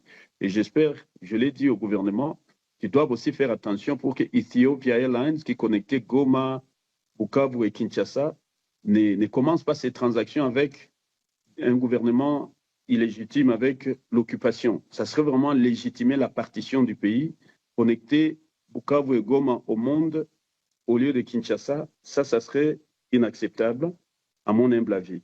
Et donc, si on peut nous aider à ce que l'aide humanitaire arrive le plus rapidement possible, qu'on puisse stopper les massacres, c'est-à-dire que les mécanismes internationaux et sous-régionaux qui ont été mis en place pour collecter des données, qu'on puisse financer ces mécanismes. La commission d'experts indépendante de l'ONU sur la situation des droits de l'homme dans le Grand Kivu, si on peut vraiment faire en sorte qu'on libère les moyens pour cette commission qui opère depuis Genève, qu'elle retourne sur le terrain, et l'experte indépendante sur la situation des droits de l'homme aussi, s'ils peuvent retourner pour venir établir dans ces missions d'établissement des faits, ça serait très bien. Oui, merci. Il y a aussi... Maintenant... Terminez, monsieur le gouverneur, mais terminez. Oui, je termine. Je termine en disant que maintenant, le commerce, à mon humble avis, encore une fois, ce n'est pas qu'on veut brader l'économie du pays, non, pas du tout, pas du tout. Il faut qu'on comprenne que les ressources sont disponibles, les ressources sont là, elles sont nombreuses, elles sont disponibles. Il suffit juste qu'on puisse les exploiter judicieusement et que ça profite. Il y a lieu qu'on les mette en action pour que ça profite au Rwanda, au Burundi, au Congo, à la sous-région, mais aussi aux acteurs internationaux qui investissent. Il y a moyen de convaincre les entreprises françaises et européennes pour qu'elles viennent accompagner les efforts de paix en venant investir. Je dis qu'il y a vraiment des moyens pour pouvoir les payer, mais elles vont créer de l'emploi, elles vont créer la valeur ajoutée. Et au lieu de laisser le marché aux seules entreprises chinoises dans les routes, dans les minéraux, dans les forêts, alors qu'elles sont en train de détruire l'environnement et les écosystèmes. Je termine comme je suis devant Madame Voinet. La question écologique. Aujourd'hui, la tonne de carbone en 2021, vous vous rappelez, en 2016, elle était à $10 la tonne. Aujourd'hui, je crois que nous sommes à $100. Il y a moyen de nous aider vraiment à mettre en place des mécanismes pour pouvoir calculer correctement notre contribution, nos quotas carbone et pouvoir les vendre, le crédit carbone sur le marché international. Donc, il y a besoin de ces expertises. C'est des discussions qu'on avait déjà commencées avec l'Agence française de développement. Mais après, vraiment, s'il y a moyen d'activer tout ça. Mais que les forces négatives se retirent d'abord pour qu'on rentre et qu'on puisse soulager la misère des gens. Voilà un peu l'idée. Merci, monsieur le gouverneur. Pour les démocrates, je donne la parole à Maude Petit. Monsieur le gouverneur, je vous remercie dans le contexte actuel d'avoir pu vous rendre disponible pour cette audition et de répondre à nos interrogations. Pardon, dans la mesure où je suis arrivée avec du retard, je poserai des questions et peut-être je vous contraindrai à répéter ce que vous avez déjà dit. Si au début de cette guerre, les affrontements s'étaient majoritairement concentrés sur le Nord Kivu, il se trouve que depuis le début de l'année, votre région est fortement impactée par les combats entre les forces armées de la République du Congo, le mouvement rebelle M23 et des milices locales. D'après des rapports internationaux, il apparaît que depuis le mois de janvier 2023, le M23, qui serait donc soutenu, on le sait, en hommes et en équipement militaire par le Rwanda, a fortement progressé dans votre territoire et pris le contrôle de plusieurs localités clés du sud Kivu comme Kalehe, Cabaret ou encore Bukavu, la capitale régionale. Est-ce que vous pourriez nous faire un point exact de la situation militaire dans votre région? Ça, c'est le premier point. Ces affrontements et ces avancées de troupes rebelles ne sont pas sans conséquences, on le sait, sur la population.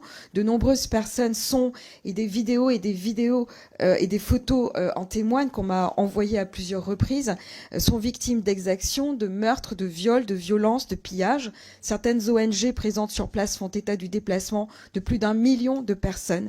Et seulement depuis le début de l'année 2025, nombre d'entre elles vivraient aujourd'hui dans des conditions extrêmement précaires, dans des logements de fortune, en ayant un accès limité à l'eau, aux soins et à l'éducation pour les milliers d'enfants qui ont été déplacés.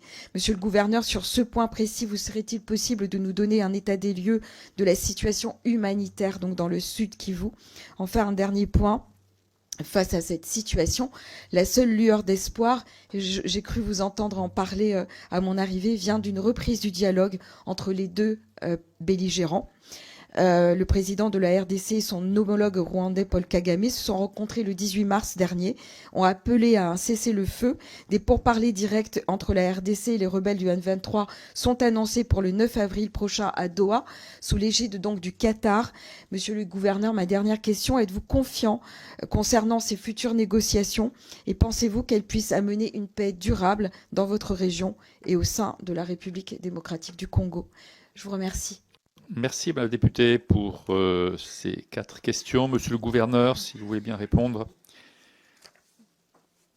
Oui, merci. Je remercie la députée des démocrates. Par rapport au nord et sud Kivu, sur le théâtre des opérations, suggère que au niveau d'abord le nord Kivu, comme vous le savez, le gouverneur a déplacé aussi sa capitale de Goma vers Beni. Donc c'est à partir de là qu'il opère.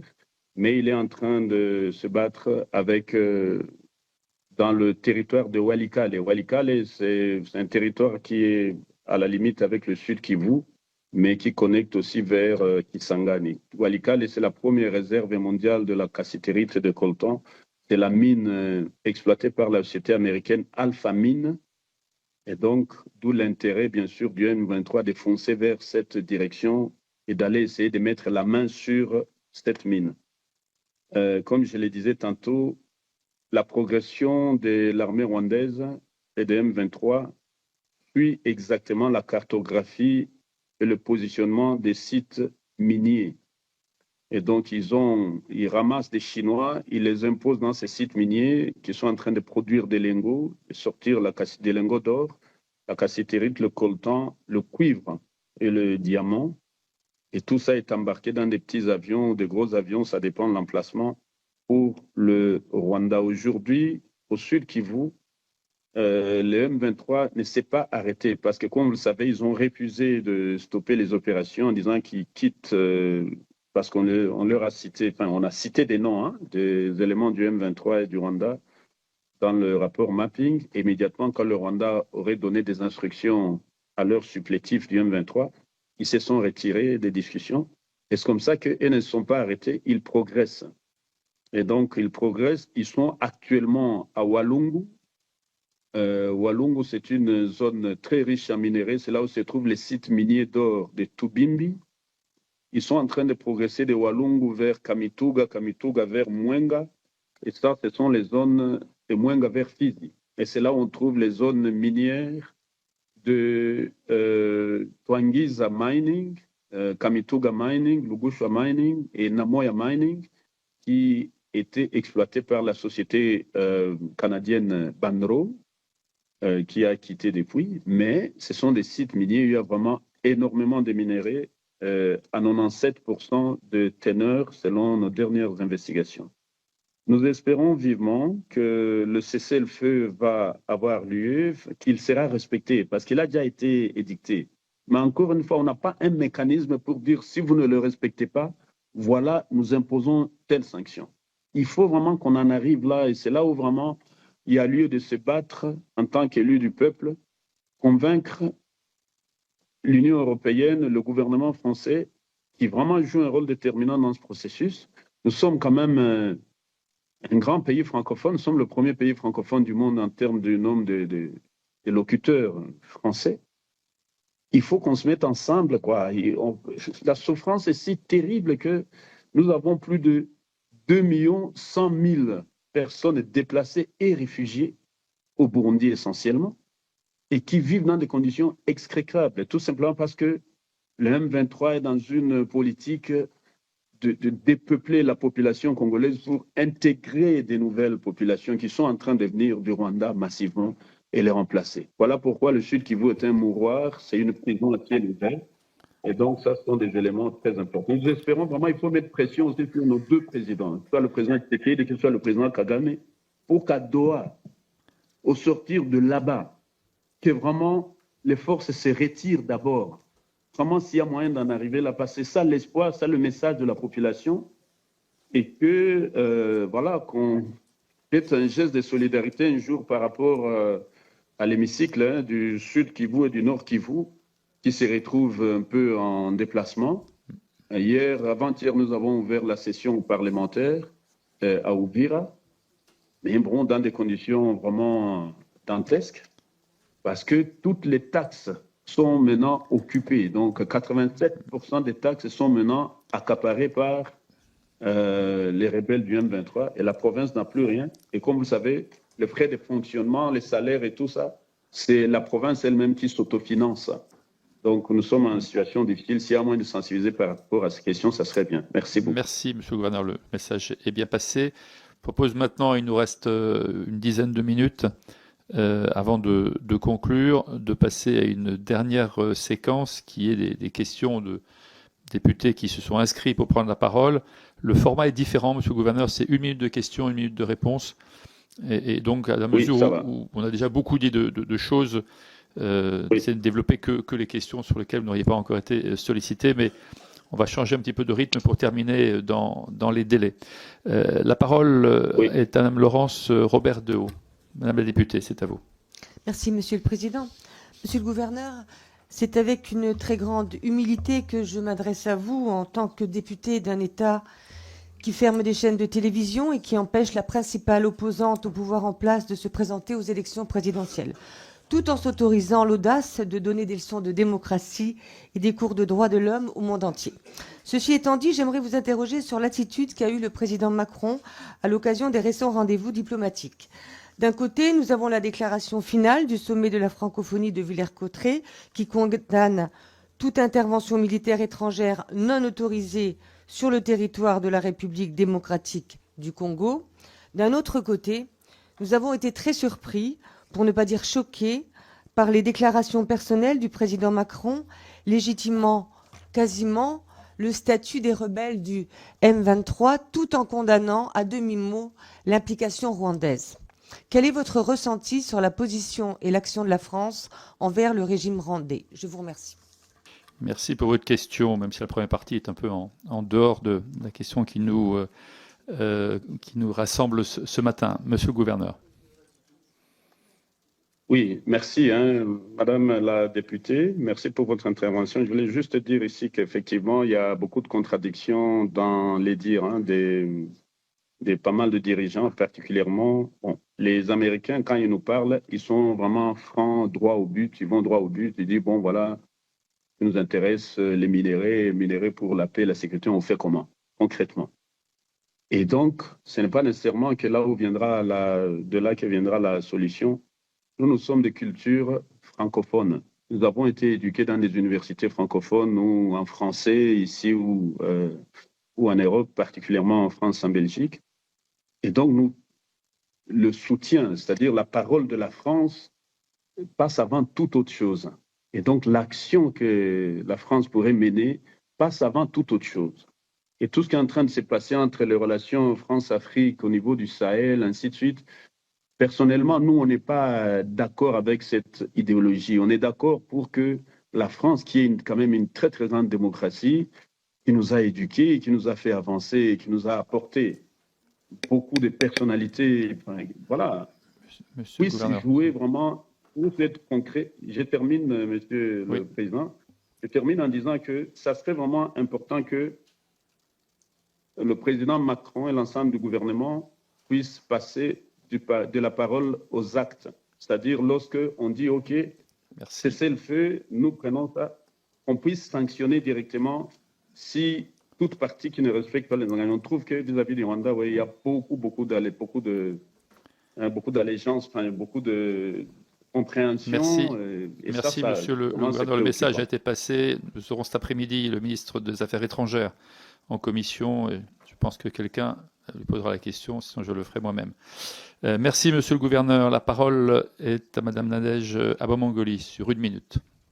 Merci, monsieur le gouverneur. Pardonnez-moi pour le retard. Je n'ai pas suivi l'entièreté de votre intervention, mais moi, du coup, j'ai une question très opérationnelle à vous poser. La RDC, en fait, a été le théâtre d'un conflit qu'on a appelé la guerre mondiale africaine. C'est bien que l'ensemble des États frontaliers sont impliqués dans ce qu'il se passe aujourd'hui à l'est de la RDC, y compris de manière négative parfois, même s'il va y avoir une recherche de résolution du conflit international qui s'appuie sur le multilatéralisme, sur les Nations Unies. Moi, j'aimerais vous interroger sur l'impact aujourd'hui de la crise au Soudan, de ce qui se passe au Sud-Soudan sur l'est de la RDC. Et j'aimerais aussi savoir quelles sont les relations que vous entretenez avec le Burundi, l'Ouganda, l'Angola et la Tanzanie, parce que ce sont à la fois des partenaires diplomatiques, mais aussi potentiellement militaires. Et existe-t-il, selon vous, une solution africaine à cette crise? Merci, monsieur le gouverneur. Sur 1 minute, s'il vous plaît. Oui. Je voulais dire ici que merci, madame la députée. Bon, il faut d'abord qu'on soit vraiment très rapidement, juste dire que Lumumba disait toujours que si on nous exploite, c'est que nous sommes exploitables. Et vraiment, je suis partisan de ce langage. La solution, le grand problème, il est d'abord le nôtre.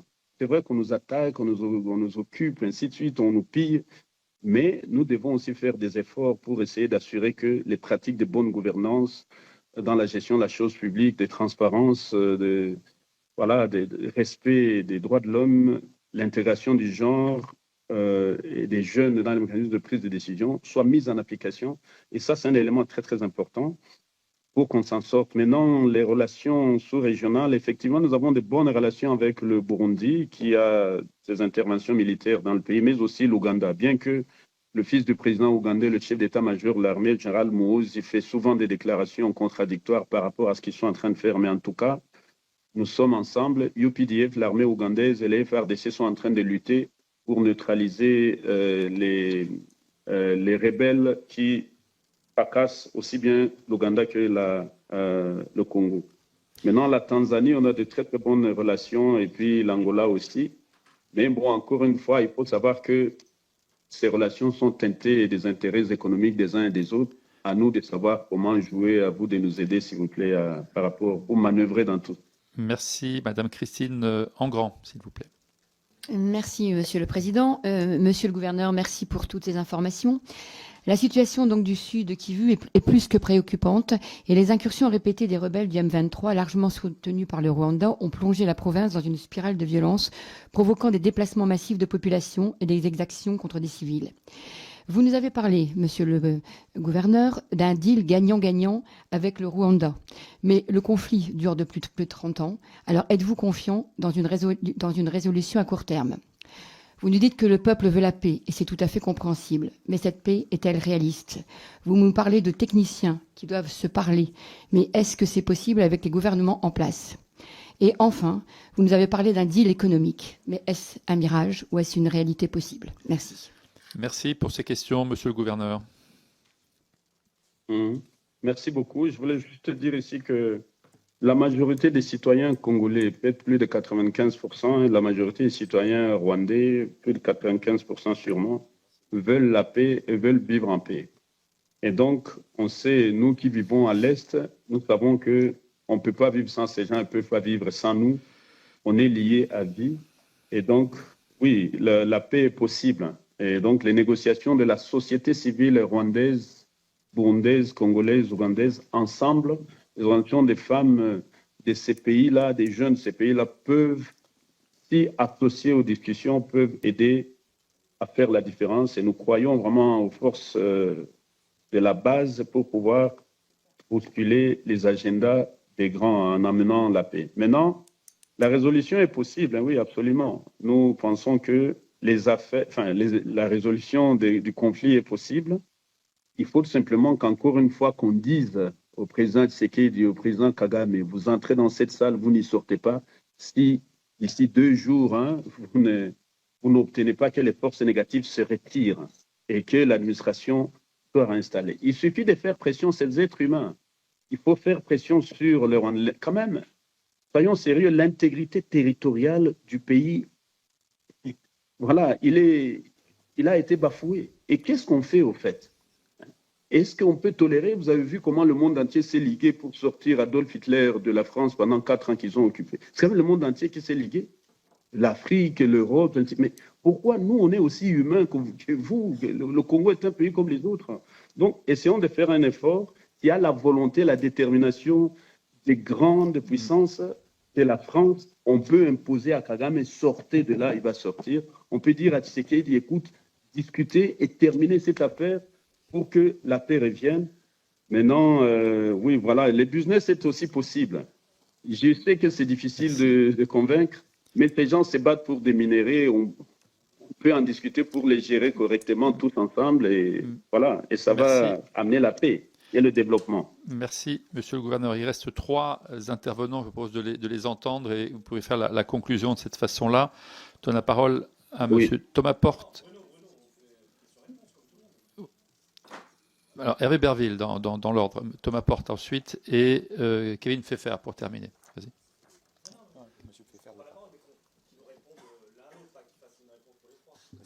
Ok, faisons ça, mais dans l'ordre, Thomas Porte était inscrit avant. Merci Monsieur le Président, merci Monsieur le Gouverneur, et évidemment je m'associe aux remerciements pour le temps que vous nous accordez dans ce moment. Vous avez décrit une situation où les combats continuent de faire des dizaines, des centaines, des milliers de victimes militaires et civiles en RDC. Et ici, la France Insoumise réaffirme que pour nous, la solution passe par le respect du droit international, qui est le seul chemin pour assurer la paix dans la région. Un accord régional doit être trouvé sous l'égide de l'ONU pour sortir de ce conflit. Vous avez évoqué un certain nombre de causes, et notamment les groupes miliciens et le rôle joué par le Rwanda qui arme et soutient ces milices. Vous avez aussi évoqué la question de l'action du gouvernement français qui doit sortir des mots pour passer aux actes concrets. Nous allons, avec mon collègue Carlos Martin Milongo, nous avons proposé une résolution européenne qui sera discutée à l'Assemblée, qui propose un certain nombre de sanctions contre le Rwanda, et notamment sur des embargos sur l'exportation de minerais. Moi, j'ai des questions concrètes à vous poser. Est-ce que vous êtes favorable aujourd'hui à ce que la France suspende son accord de coopération militaire avec le Rwanda, qui est là depuis 1975? Vous avez parlé de la question de mettre la pression aujourd'hui sur le Rwanda. Est-ce que vous êtes favorable à ce qu'on pose la question du boycott, parce que nous, on va lancer une grande campagne et il y a une mobilisation qui va se tenir dans quelques jours devant le Parc des Princes pour demander à ce que le Paris Saint-Germain annule son partenariat avec Stop Rwanda, qui fait la promotion aujourd'hui d'un État qui est complice de dizaines de milliers de morts et de massacres. Donc, est-ce que pour vous, c'est des pistes aujourd'hui qu'il faut suivre? Merci. Merci, Monsieur le Gouverneur, s'il vous plaît. Oui, merci. C'est des pistes qui, vraiment, si ça s'est appliqué, ça peut aider à changer. Vous savez qu'aujourd'hui, à l'heure où nous parlons, 62% de l'aide internationale, l'Union européenne, 80% d'ailleurs, de l'aide au développement au Rwanda, c'est ça qui aide à payer les salaires. Si cette aide ne vient pas, on ne paye pas les salaires ni aux militaires, ni à la population fonctionnaire de l'État. Et donc ça, c'est un premier élément. L'autre élément, effectivement, c'est la coopération militaire. 20 millions de dollars américains, mais aussi l'aide aux opérations, aux forces qui sont engagées dans les opérations de maintien de la paix. Pour avoir passé une grande partie de ma vie dans ces opérations de maintien de la paix, on sait qu'il y a ce qu'on appelle HRDDP, Human Rights Due Diligence Policy, c'est-à-dire la politique des diligences voulues en matière des droits de l'homme qui doivent absolument appliquer toutes les forces pour faire partie des opérations de maintien de la paix. Mais comment une force qui n'applique pas ça comme la force rwandaise est quand même appuyée par les puissances qui appliquent ces principes, qui les ont initiés? Et donc, effectivement, nous sommes pour une pression maximale. Et si on peut passer par ces éléments que vous venez de citer, pour permettre à ces gens de se retirer d'abord. Si vous ne vous retirez pas, on dit si vous ne vous retirez pas, si vous ne retirez pas aux forces, si les autorités civiles ne se réintègrent pas dans leur communauté, on suspend. Merci. Ça peut aider. Nous sommes nous appuyons ça, oui. Merci pour votre réponse très, très claire. Et puis pour terminer, Monsieur Hervé Berville. Merci beaucoup, Monsieur le Président. Monsieur le Gouverneur, merci beaucoup d'abord du temps que vous nous consacrez. Alors, je vais peut-être un peu casser le consensus sur ce sujet, mais bon, c'est pas très étonnant puisque, en ce qui concerne le Rwanda, la France, et je suis français né au Rwanda, a fait souvent preuve d'aveuglement et notamment, et ça a été documenté aussi, a largement contribué au fait que, eh bien, on ne puisse pas agir au moment du génocide des Tutsis. 1 million de morts massacrés à la machette en l'espace d'un mois. Un génocide, ça se prépare. C'est pas quelque chose qui est, au fond, une espèce de diffusion de sang entre différentes ethnies. Et je vois, à ce qui peut être dit ici, qu'il y a toujours ce même aveuglement. Alors, monsieur le gouverneur, d'abord, il y a quelque chose qui me dérange. Et encore une fois, nous soutenons bien évidemment toutes les populations civiles et nous appelons, et j'appelle de toutes mes forces à la cessation de toute activité qui vise à mettre en danger les populations, à tous les crimes de guerre. La première chose qui me dérange, c'est qu'au fond, vous reprenez quand même une rhétorique anti-Tutsi, puisque vous comparez Kagame à Hitler, vous avez dit Adolf Hitler, et puis vous comparez Netanyahou avec Kagame. Je ne vois pas qu'est-ce que font ici ces références, mais ça a été documenté par les Nations Unies qu'il y avait, à partir de 2022, une haine anti-Tutsi qui était repartie. Alors j'ai 3 questions très simples, monsieur le gouverneur. La première, parce que vous avez évoqué le fait que vous documentez, vous collectez. Combien y a-t-il de milices actives au sud Kivu? On dit à peu près entre 100 et 120. Combien y en a-t-il? Il faut conclure. Je termine, monsieur le président. La deuxième, l'armée congolaise a été aussi condamnée pour les exactions et ça a été notamment évoqué par la Commission des droits de l'homme des Nations Unies. Alors pouvez-vous nous dire quelles sont ces atrocités, ces crimes de guerre? Et troisième élément, pouvez-vous nous dire quels sont l'état des forces des FDLR qui là aussi ont été condamnés par les Nations Unies pour crimes de guerre, viol et recours aux enfants soldats? Je vous remercie. Merci. Une des 2 questions qui a été déjà traitée précédemment, mais monsieur le gouverneur, et pour conclure. Oui, je remercie le député citoyen français d'origine rwandaise que je connais très bien. Non, il n'y a pas de problème. Il faut surtout pas penser. Moi, je suis un acteur des droits de l'homme, un actif des droits de l'homme toute ma vie. J'ai d'ailleurs travaillé, y compris au Rwanda, avec le commissaire l'ONU des droits de l'homme, pour lutter contre ce genre de choses. Et comme je l'ai dit au début de mon propos, si vous étiez là, j'ai dit clairement que le Rwanda, le Burundi, les citoyens rwandais, burundais, congolais, nous sommes faits pour vivre ensemble et nous devons continuer dans ce sens-là. Nous condamnons, bien sûr, nous condamnerons toujours tout discours de haine ou de nature à faire référence donc à une haine, à une rengaine quelconque contre un peuple quelconque. On ne l'a jamais fait, on ne le fera jamais. Vraiment, ce n'est pas de notre niveau. Et on le condamne d'ailleurs, on fait condamner des gens ici par rapport à ça. Des dirigeants qui se mettent dans des discours la haine, on les fait condamner. Moi, je suis l'exemple de tout ça. Maintenant, en ce qui concerne le nombre de milices, oui, il y a beaucoup de milices. Il y a beaucoup de milices opérationnelles. Du côté, il y a les FDLR, il y a les Wazalendo, qui sont des patriotes qui ont pris les armes, parmi lesquels vous trouvez des étudiants et d'autres. Si vous lisez le rapport mapping, vous connaissez sûrement le rapport mapping de l'ONU, il a repris toutes les forces qui sont opérationnelles aux côtés des différentes forces de défense et de sécurité, que ce soit du Rwanda, du Burundi, du Congo, et qui interviennent dans la partie est de la RDC. Les exactions commises par l'armée congolaise, je l'ai dit, on l'a dit, c'est documenté, et j'ai déjà écrit des livres là-dessus si vous avez le temps de jeter un coup d'œil sur ce genre de documentation. Nous avons documenté et dénoncé effectivement les groupes armés, et si vous vous renseignez bien, vous verrez que c'est au Sud Kivu la première fois qu'il y a eu des audiences foraines qui ont condamné tous ceux qui ont osé, tous ces groupes armés, ou ces responsables militaires des FARDC. C'est nous qui les avons fait condamner. Ceux qui sont condamnés dans le Grand Kivu, c'est nous qui les avons fait transporter ici à la justice de l'Est vers l'Ouest pour que justice soit faite par rapport à ces personnalités militaires et civiles qui ont commis des actes, que ce soit sur des citoyens d'origine rwandaise ou sur d'autres citoyens congolais, qu'ils soient d'origine rwandaise ou d'autres origines. Donc, il n'y a pas de problème, nous sommes en famille, nous sommes ensemble et nous croyons que ensemble, Rwandais, Burundais, Congolais, Ougandais, Français, tous ensemble, on appartient au même destin, au destin commun, et on partage la même condition humaine, et on doit éviter tout ce qui est de nature à perpétrer ces conflits d'où qu'ils viennent, mais il faut vraiment que ça s'arrête pour que le Rwanda qui ne peut pas vivre sans le Congo qui ne peut pas vivre sans le Rwanda, qu'on se mette ensemble maintenant pour avancer et que Kagame et Tshisekedi se mettent ensemble pour qu'on avance et qu'on arrête tout ça. Ça n'avantage ni la population rwandaise ni la population congolaise. Voilà un peu. Merci beaucoup, Monsieur le Gouverneur. On vous remercie sincèrement du temps que vous avez consacré, des propos que vous avez tenus, de l'espoir que vous exprimez ce matin avec des solutions précises.